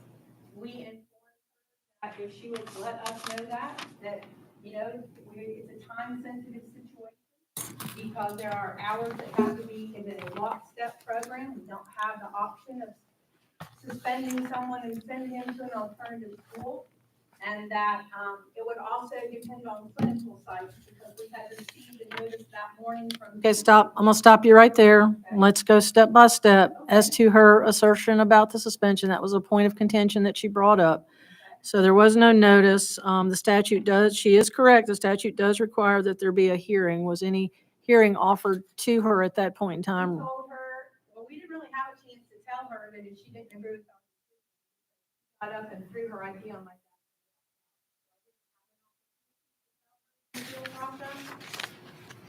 Okay, and so then, based upon that suspension, you mentioned a moment ago that you believe the statute required you to perform an investigation. So was an investigation performed between April 2nd and April 9th when the letter, I have that the letter of dismissal issued? In detail. Okay, and what was, let me just ask this very pointedly, were you advised on April the 2nd by this young lady or by anyone that the charge that had unfolded on March the 29th and was charged as a felony, in fact, when formally charged by the state attorney on April 2nd, was a misdemeanor? That didn't happen until April 5th, according to the documentation that I have. I'm sorry, maybe before. I have it in my folder. It was not on the 2nd. She brought me a piece of paper. She brought the school a document that said that her felony charge had been.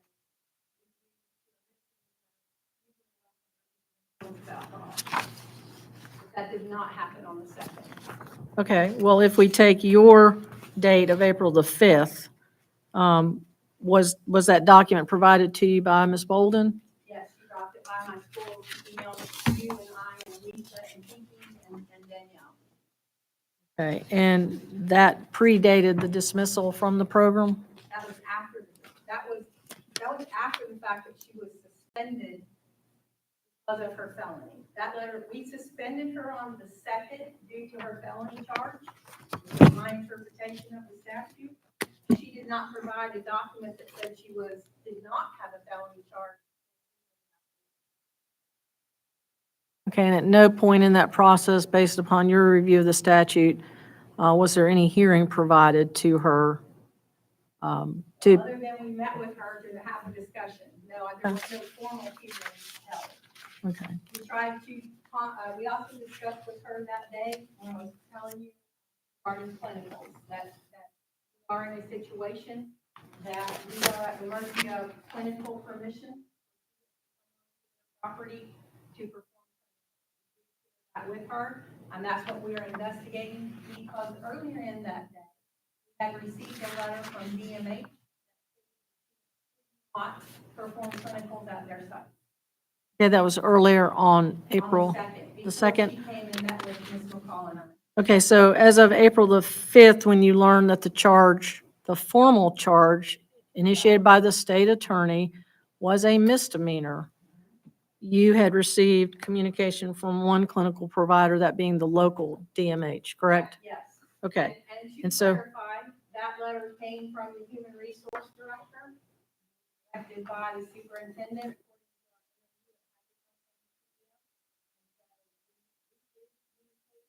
Out back to DMH and say, letter, but per our MOU, this needs to come. And then we received a letter from the CEO stating. Okay, and so what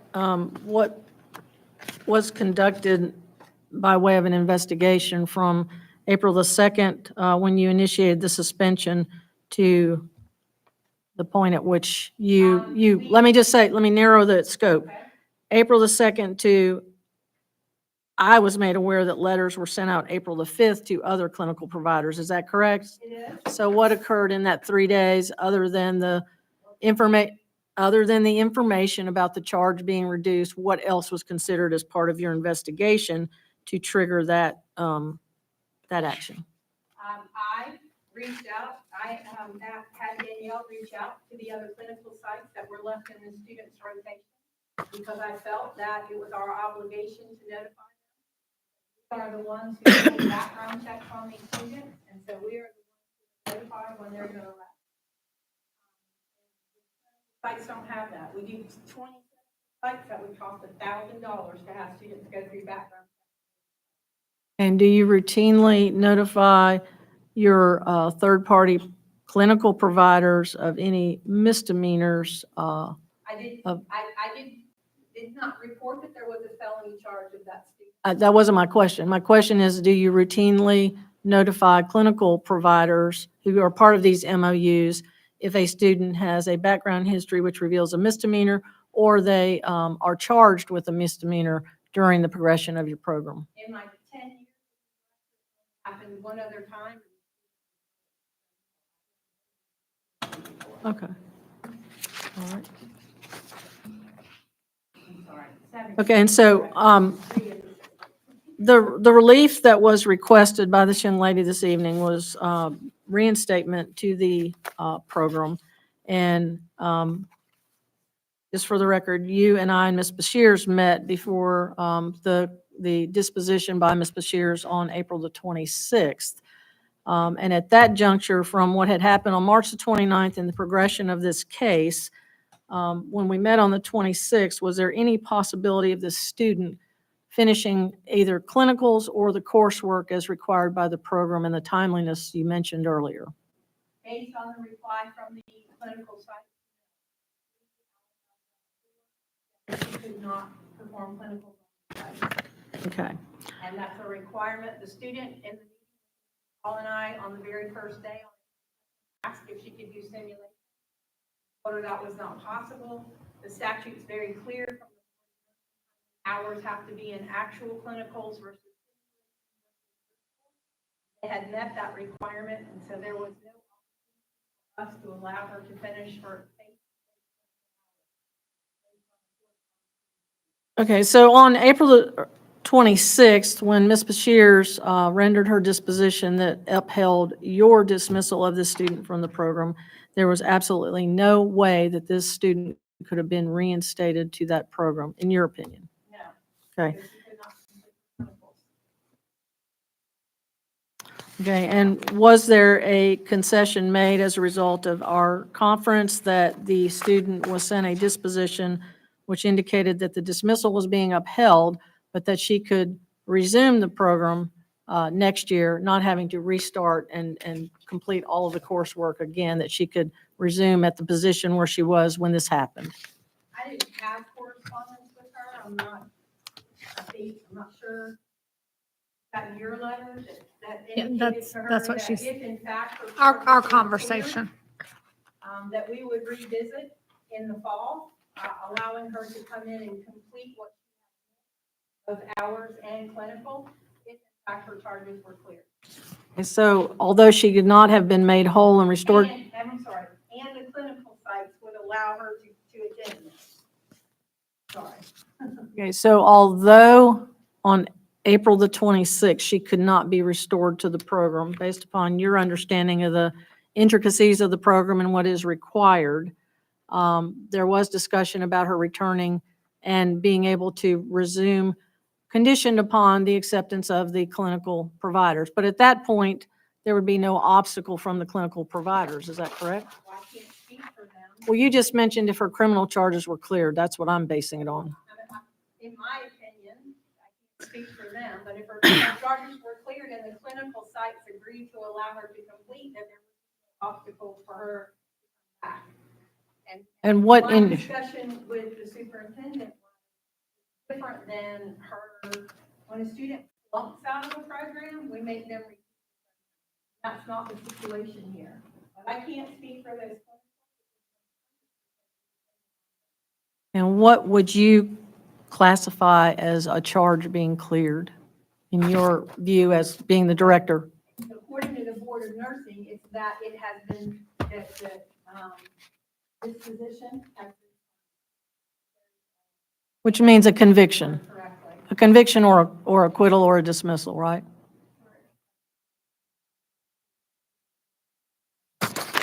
I'm sorry, I can't hear whoever's saying. That it be dismissed, that it be serving probation, that the probation be completed. or that and those are the two. And There's also acquittal. Somebody can be found well, not they guilty. talk about acquittal, and Okay. it says regardless of adjudication, so I mean, I'm not a lawyer here, but I'm trying to remember what all the words say, but that's according to the Board of Nursing.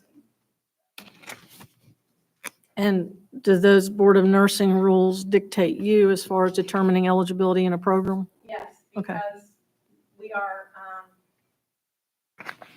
license is not approved by the Florida Board of Nursing to offer. We are a Board of Nursing approved program, and that's one of the requirements. Does anyone on the board have any questions? Yes, in the I do too. packet, there's one clinical, but you said there was a number of clinicals that was rejecting her to return? List them there somewhere. Yeah, but we only got a letter from one. That's them writing us. There was one that came to us without any, we didn't solicit, we didn't ask, we didn't send any information. They informed us. That was DMH. So then we reached out to the remaining 4 nursing home, or, health facilities that were left in her rotation of clinical. Honey Lake, Oak Ridge, Jackson Memorial, and of those, 3 of them gave us a response. You know, got me to share with you what the response. Would you read them to you? Now, in the statement, from Ms. Bowden, Ms. Ball, Ms. Bowden stated that she was employed at, one of these facilities?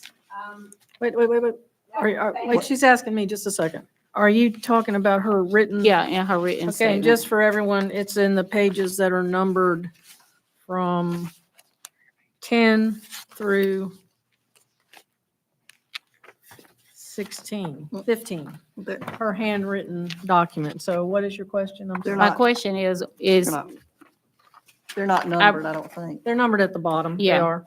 in At her, the bottom, I'm sorry to interrupt. It says Okay. administrative hearing. Oh, and then it's okay, got got it. 011, Okay, 012. 11, right at the very bottom. so, my question was this the same facility, the one that she mentioned she employed with, was this the same one where you were saying that there was concern in regards to her completing the clinicals?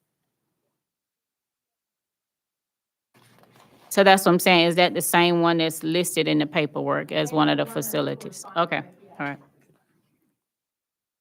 And then my second question was, you stated that, DOH contacted you, DMH contacted you, so there was no contact with them, they contacted on their own? They sent us a letter on the 2nd, stating that, and I have a copy of the letter, so I'm paraphrasing here, that student would not be able to complete her clinicals at their facility. So in the memorandum, it stated, who, in my MOU, who's responsible for the contact? Is it us or the facility? It's not clear. Okay, I will tell you in our handbook, Hmm. on page 7, it states that, students must undergo fingerprinting and background checks to be admitted to class and clinical facilities. Clinical facilities reserve the right to deny students submission to clinical facility based upon results of a background screening. The 3rd bullet on page 7 says, while enrolled in a practical nursing program, students must remain free of offenses that could disqualify them from participating in clinical experience. Healthcare facility utilized by the practical nursing program. And the 4th bullet says, students are required to report any arrest, court-ordered detention, judgment, injunctions, or interventions immediately to the program director. Failure to notify the program director within 24 hours of any infraction will result in immediate dismissal from the program. Following an arrest, the student cannot attend clinical activities without permission from the program director. So again, I'm no lawyer, but I interpret that to mean that I need to make sure that the clinicals are aware of who is on their facilities, what students are there, and if in fact they have any charges. so was we made notice of the arrest from self-reporting by the student, or was we made because of running of the background checks? No, we were made aware because Ms. Sadler was reporting to the hospital on the 30th to do a clinical. It's a holiday. That was Good Friday. She was doing a rotation at the hospital that morning. When she walked in to the hospital, she was informed by Mm-hmm. that the incident had taken place. Never reported the arrest.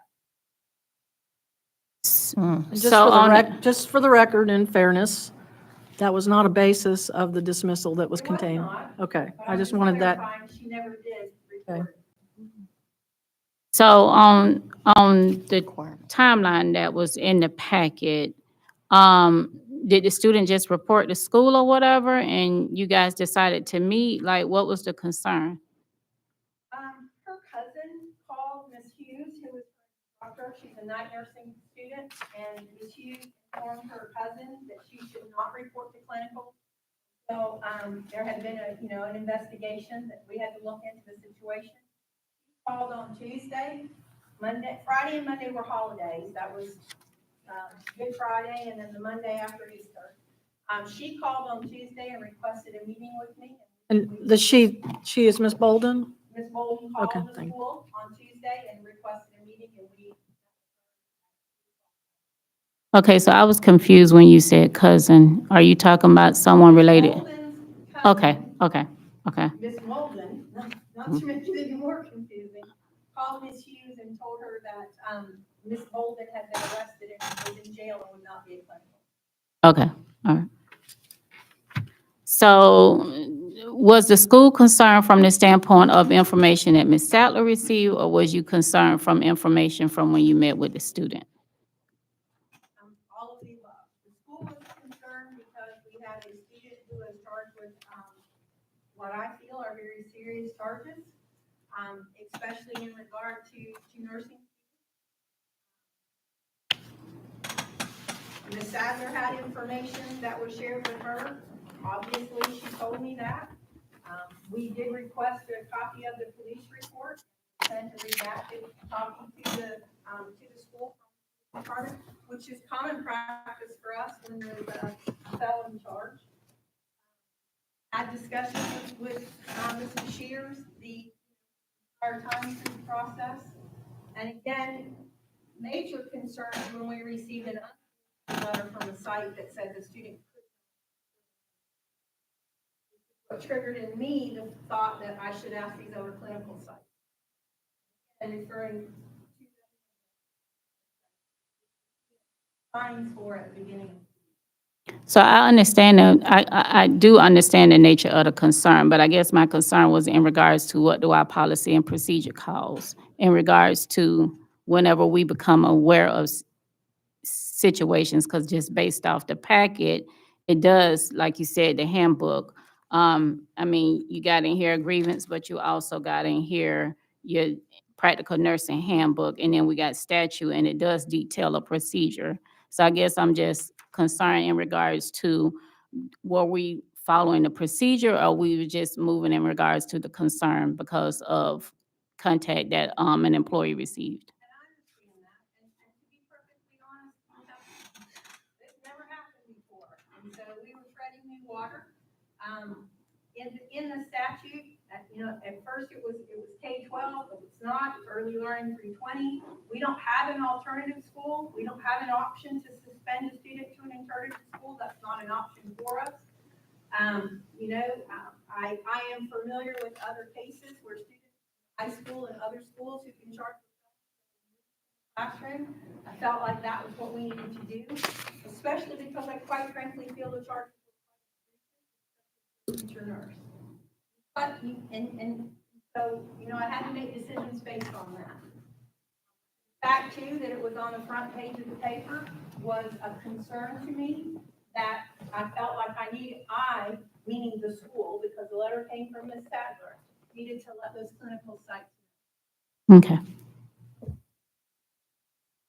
And Ms. Tillman, just one more question, because this, Ms. Bolden did raise the issue of, both in her written documents and here this evening, about the distinction between charge and conviction. And I'm looking at your policy that you just cited, Big Bend Technical College Practical Nursing Program Handbook, under Article 3, Security Background Investigation. subsection A, and it's talking about clinical facilities. You just read this. Clinical facilities reserve the right to deny students admission to the clinical facility based upon results of the background screening. This may include any conviction of a misdemeanor or felony crime.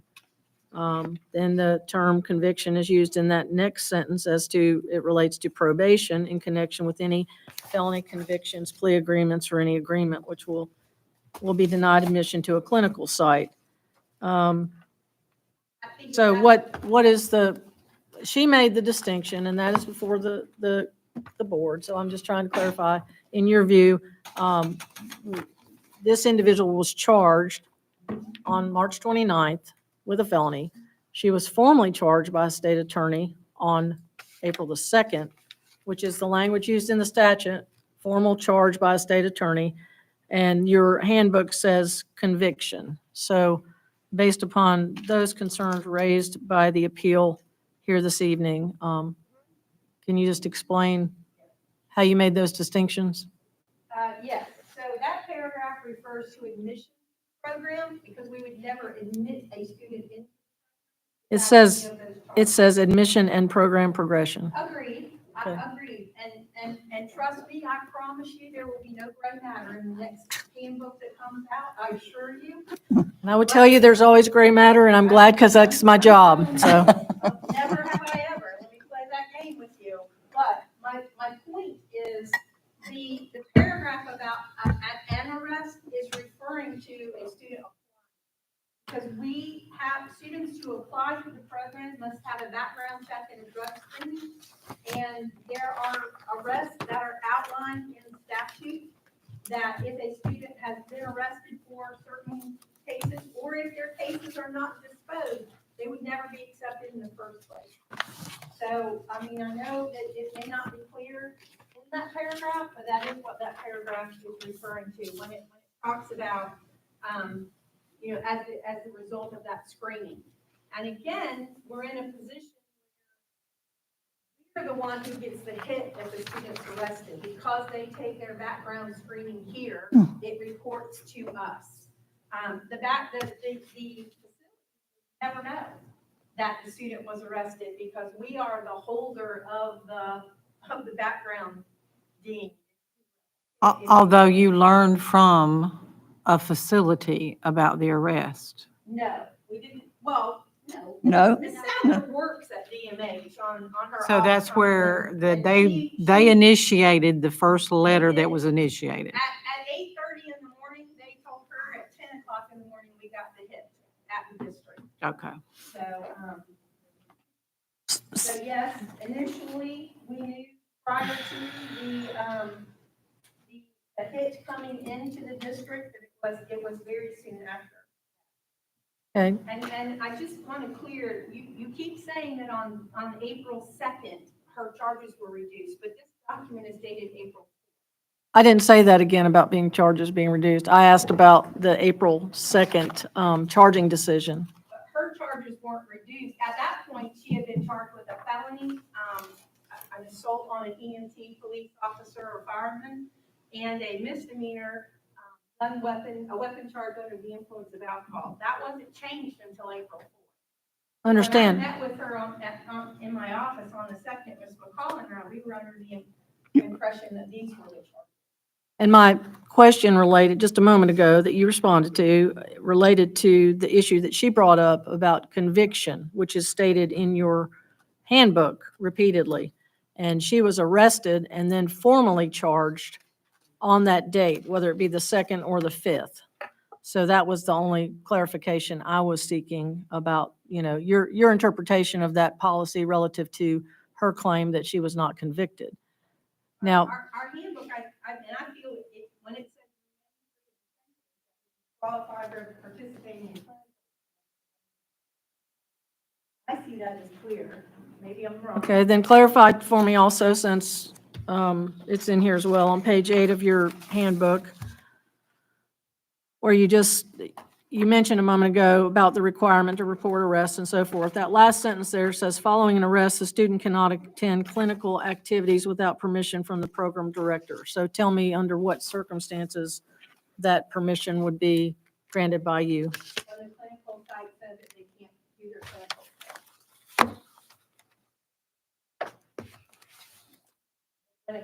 site have indicated to me that.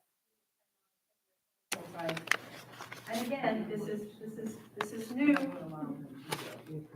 I mean, what would it says the student cannot attend clinical activities without permission from the program director. So was that the reason for the meeting to determine the status of the charges and whether or not you could in fact grant the permission to continue with the clinicals? Yes. Okay. Yes. I'm so confused, but I have several questions. Okay. Of me or of, Kind of, a couple of them really of Jody's, but I just want to just ask I'm not tonight. I don't have my. several questions. Okay.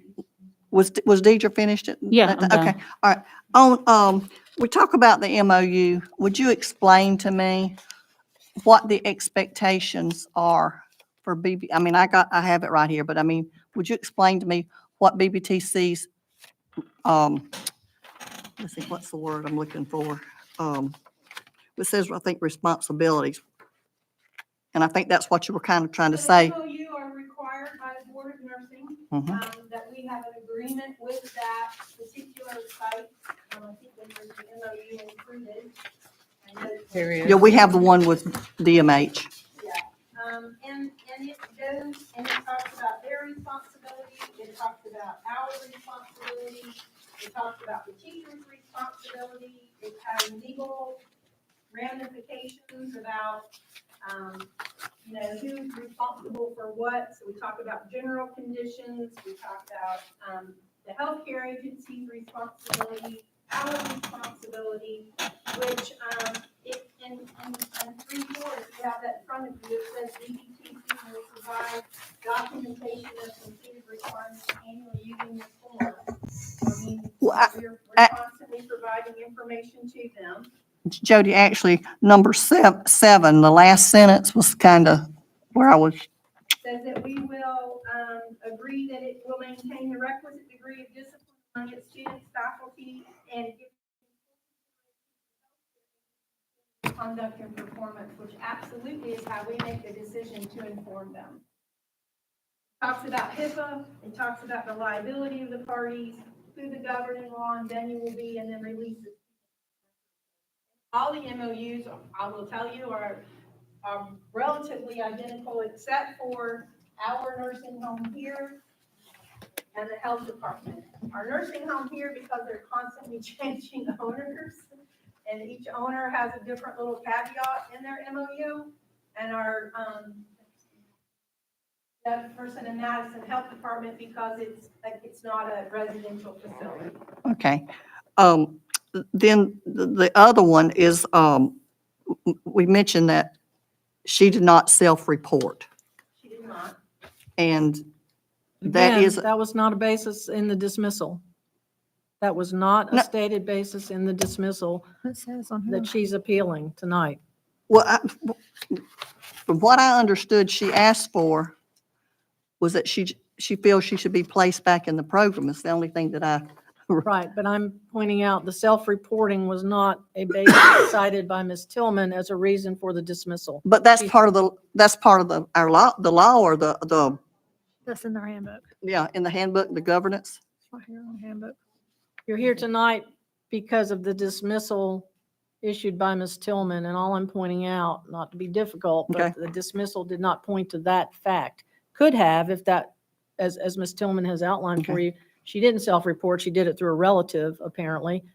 So if that had been a basis included in the dismissal, that would be something that you could consider tonight, but that was not part of the dismissal. Okay.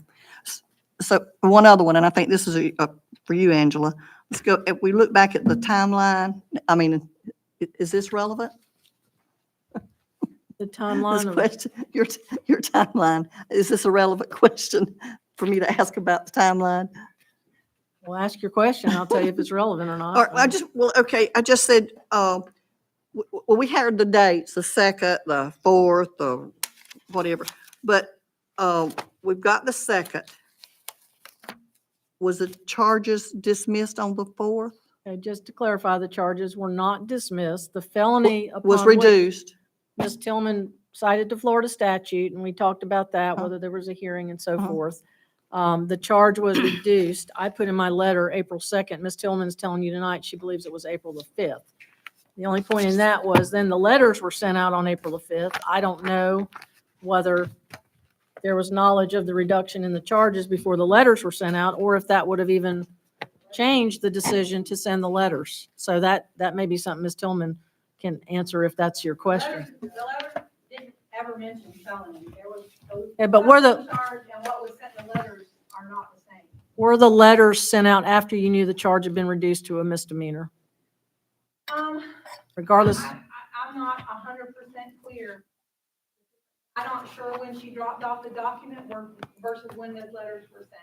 But the document didn't trigger the letter. One clinical site telling us that they would But- not allow the student is what triggered. I think the $1 million, I beg to differ. It must have been because otherwise I would have included the felony charge in the letter. So it had to have been. I think y'all had said the 4th, but the $1 million question here is, would that letter have went out if it was a misdemeanor or if it was a felony? It went With a- out because it was a misdemeanor. Okay, so the charge itself being lessened did not make any difference one way or the other. It was the clinical. And in my world, what predicated the letters being sent was a clinical site saying the student cannot. And it must have been sent after the charges were reduced, because otherwise I would have mentioned that there was a felony charge, and we did not, Danielle did not put that in her communication. She put the student had been arrested and what the charge was. So, you stated that we received a letter from the hospital. What date was we received the letter? April 2nd. Okay, so even though our MOU has a statement stating that it's our responsibility to condemn, you just was saying that the only reason you notified the other facilities was because of the contact from the one facility? Not the only reason. The reason it was sent, when it was sent, because of that, because we were investigating. I was taking, it was a holiday weekend, there was no school on Friday, there was no school on Monday. I was trying not to react quickly, we were trying to gather information. So that's not what triggered. Sorry, repeat again. I'm just trying to understand what prompted you to contact the other facilities. You stated contact from DMH is what prompted you to contact other facilities, not the MOU? Well, yeah, they're entwined. And the fact that there was an arrest, again, I've never been in this situation before. So there was conversations about what to do, what should be done, what's fair for the school, what's fair for the program, what's fair for. Was the attorney involved in these conversations? He was involved in Okay. many of them, yes. All right. In the initial, when we was automatically notified, did we automatically, since there's concern for statute in our handbooks, automatically in the concern of the investigation? I'm not exactly sure immediately when she was notified. I'd have to look. Because that's my concern. My concern is I understand the nature of events and the severity, but my concern is due process. Because we are, governed by statute to make sure we're following due process. Outside of any thoughts, belief, or concerns is in regards to due process.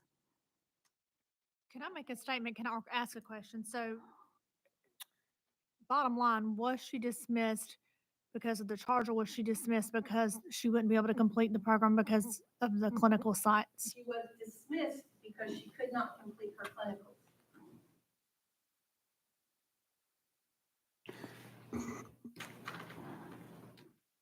When you, as director of BBTC, who help me, if you have to seek legal advice, who do you seek? Ms. Paul? Okay. I know this was, like you've made the comment more than once, that this is something that you never had encountered before. In making these decisions, I know that Ms. Ball has been involved, but I don't know that she got involved in as quick as she Well, probably I can needed answer Ms. to. Tillman. Ms. Tillman, I was not involved in your decision to suspend pursuant to Florida Statute 1006.09, and I was not involved in your decision to send these letters to the clinical providers after the formal charge was issued by the state attorney. I was notified after those events had occurred and consulted by you and Ms. Bashirs, correct? I agree with exactly what you say. I don't mean to be flippant, but I don't have that with me when it started our Right. conversation. Yeah, there will be But you no all reason had, to just to discuss clarify, what we- you all had already made these decisions without advice of counsel because you made the decisions in-house to send these letters out. You've already told us that, right? Okay. So I'm not assessing blame. I'm just trying to make sure the record is clear and understand all the players in this. So you made the decision for the integrity of your program, as I indicated to you previously and as I indicated in the letter to the board. But what I understand is the letter was sent out based upon receiving the notification of not being able to do clinicals. Correct. Correct. The letter from Ms. Just to Bashirs? reference the No, statute, the letter from the hospital. I'm sorry, I'm confused. Just so, Doctor's letter from Memorial Jo- the Hospital. letter from Ms. Bashirs or from Ms. from Tillman. Ms. Tillman. Okay, your letter is what she's asking you about, Ms. Tillman. The letter about the dismissal from the program was based upon the notification from DMH and the concern about the clinical providers. Yes. In the letter that I sent Ms. Bolden, I informed her that she was no longer, because her felony charge was dropped, the suspension was in fact lifted for that particular reason, but the program, because the clinical sites were refusing her the ability to complete. Okay, I quoted.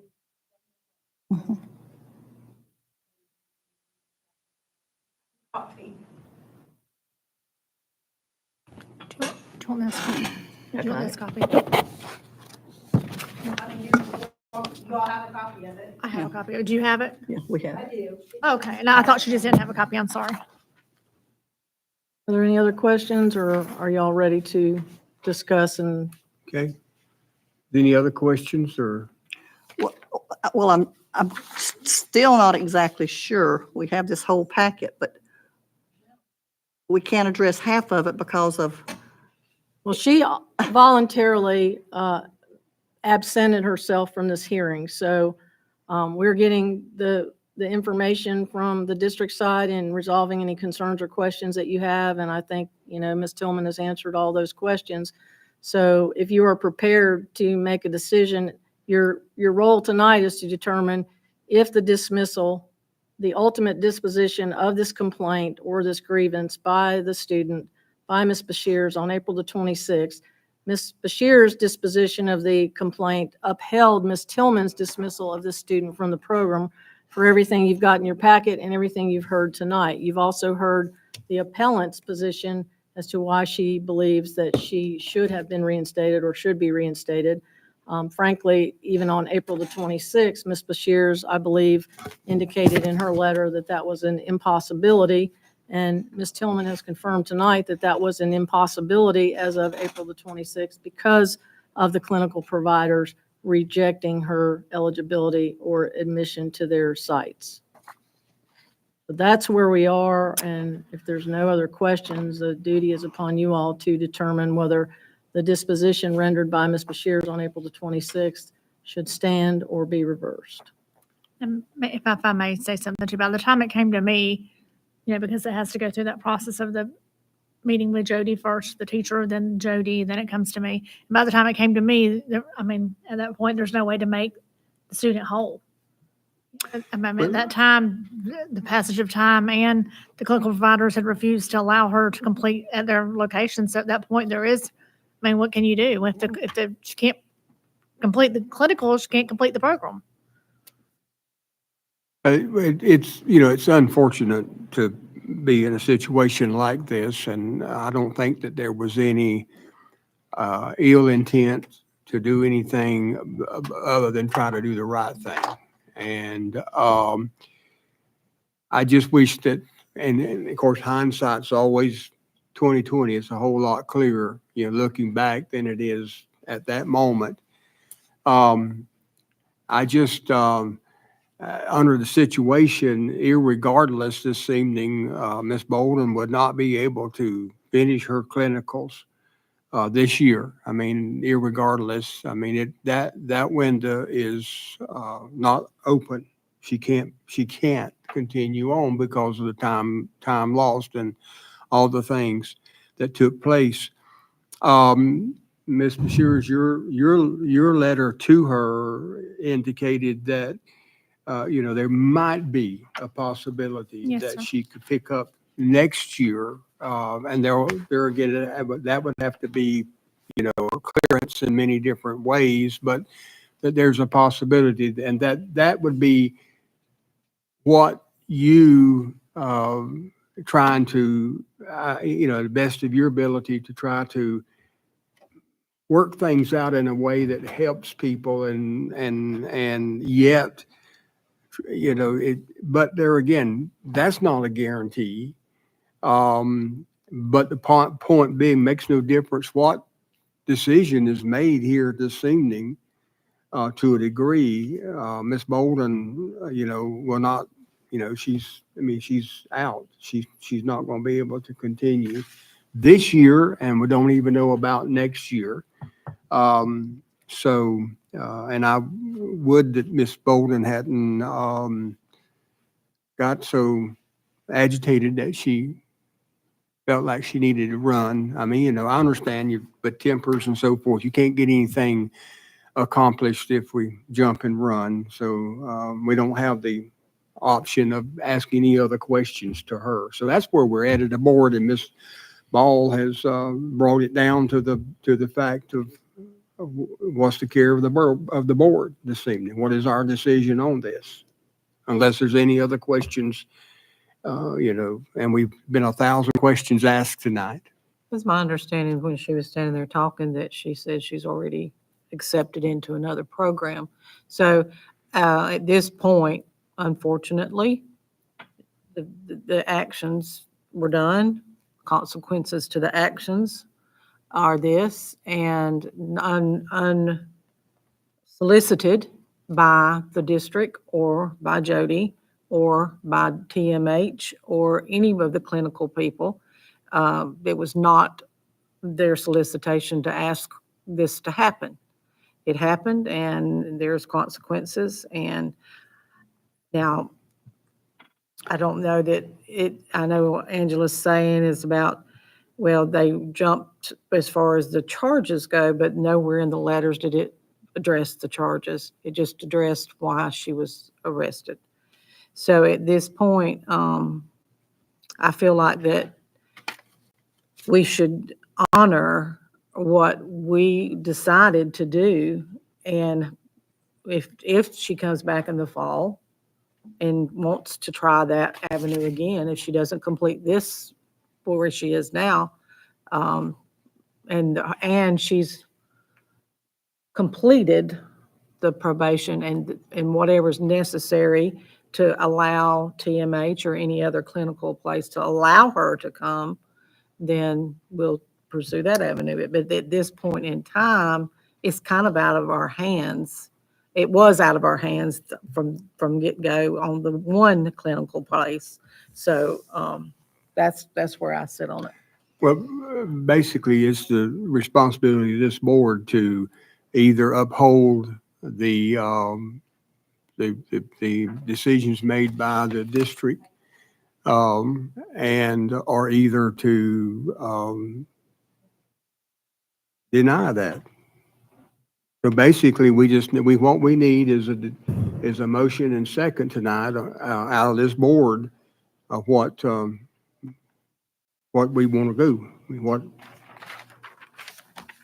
I myself, I have concerns in regards to the decision that was rendered in regards to the superintendent, and it's just based off the information that was detailed in the report, just based off the recommendations in regards to the timeline and analysis that attorney has rendered in regards to legal, as well as in what was presented here tonight. Again, I'm not trying to downplay the severity of the situation, but again, we do have policy, we do have procedure. And regardless whether this was our first, our second, or third time, I do believe that's why we have policy in place, so we can make sure we can take the steps that we've outlined in policy. And so I do have concerns in regards to the lack of due process and in the matter of just the transition in regards to the number of things that took place. So I do not agree with the recommendation that came down. I don't, in regards to the information that has come from our legal counsel, as well as to the nature of the events that transpire in regards to the notification from the one facility, and there's a lack of information in the packet, which I've expressed that concern to the attorney. It seemed like there's a lack of information.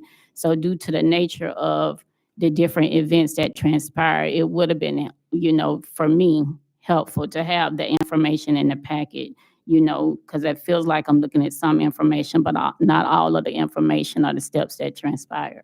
Well, are you putting that in a form of motion? That you make a motion of, if I'm hearing you correctly, that you said that you do not agree with I don't know. the recommendation from the district. From the superintendent, I don't, due to the lack of due process and the nature of the. Can I ask a question on that same line? Can you give us the policy? Did I miss that now? That you were referencing? This one here. Fine.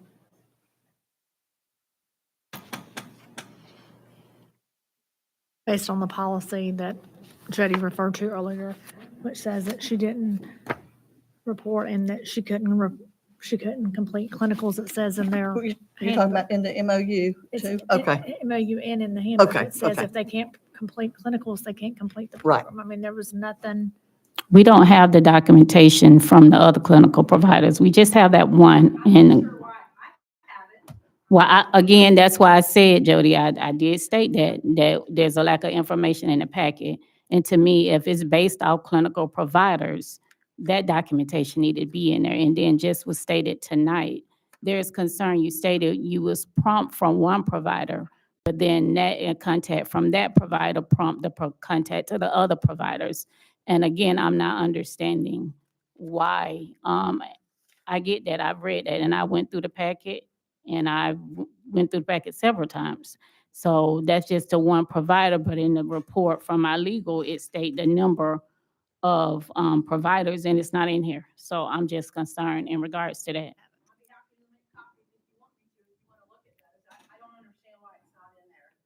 Well, I can respond to that. That came to light, and I spoke to Ms. Stottemy today, and documents were omitted in error. And that was all caught this afternoon, and that's why you all got the separate packet of information late today.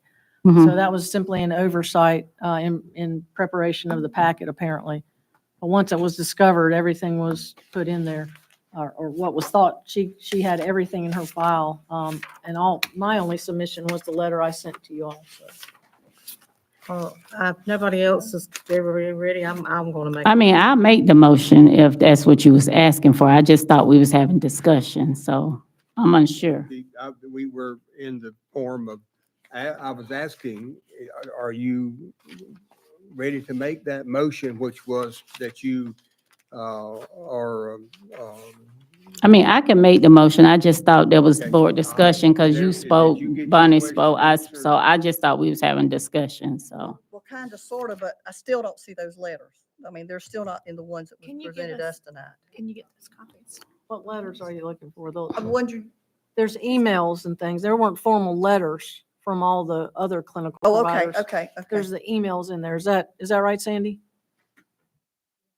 And Jody, those were, Their emails, There were emails, and those are included in there, so they weren't formal Okay. letters. Okay, all right. So The they're in email there. I seen was from DMH. I didn't see anything from anyone else. There's other email strings from the other providers, except the one that did not respond, which I believe was Honey Lake, is that right?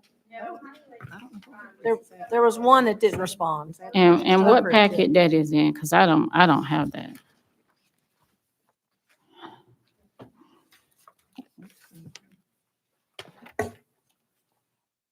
This is the email from Honey Lake that says, from Danielle attaching the letter.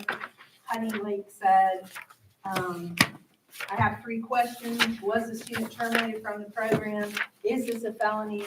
Are you asking my permission for them to participate in the clinical at our site?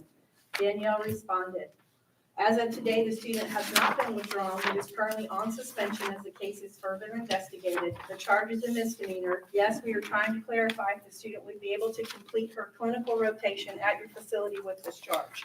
There was no further correspondence from them. From Doctors Memorial, they sent a letter due to the nature of Renata Bolden's arrest. She will no longer be able to do her practical nursing clinicals at Dr. Memorial Hospital. If you have any questions, please contact me. Oak Ridge did not respond. Jackson Memorial, which is our 40-hour OBGYN rotation, said, student will not be able to come here from clinicals. I'm sure this person has been removed from your program. We shouldn't have anything further to do. So that's 2 out of 4. Well, DMH. You said Honey Lake didn't respond and then the other one.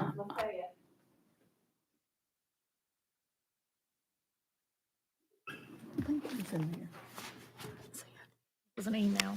I didn't see that.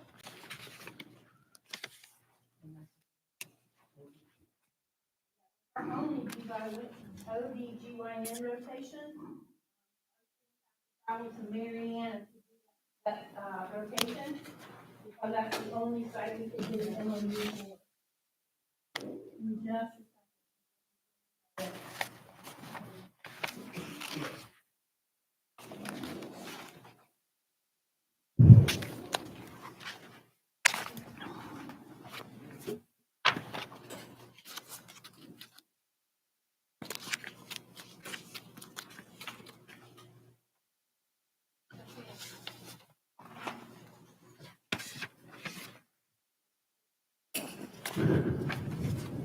I've got mine, Jody, if you want, hand that down. I think we have it. I've got it in mine. all right. Was that fully? Yep, I'm sorry, I didn't have it. Again, Danielle shares, please find the attached. In reference to the practical nursing, after speaking with my administrator, we would have to run a background check to see if they are clear to complete clinicals at our facility. Therefore, we need name, date of birth, and social security number.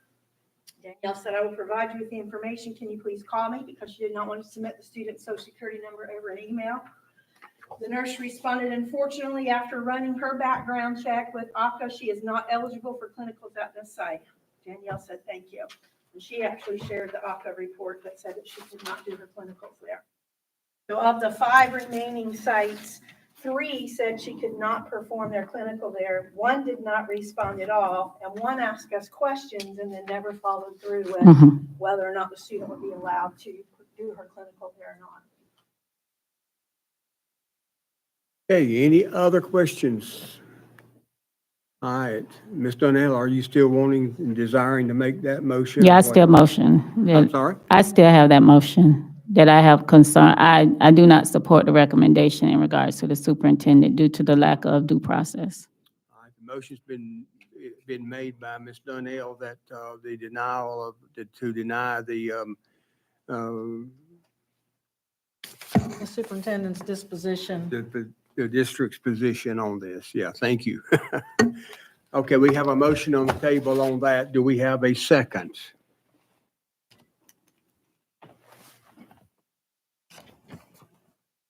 Ask again, do we have a second for that motion? That motion dies for a lack of seconds. Do we have another motion?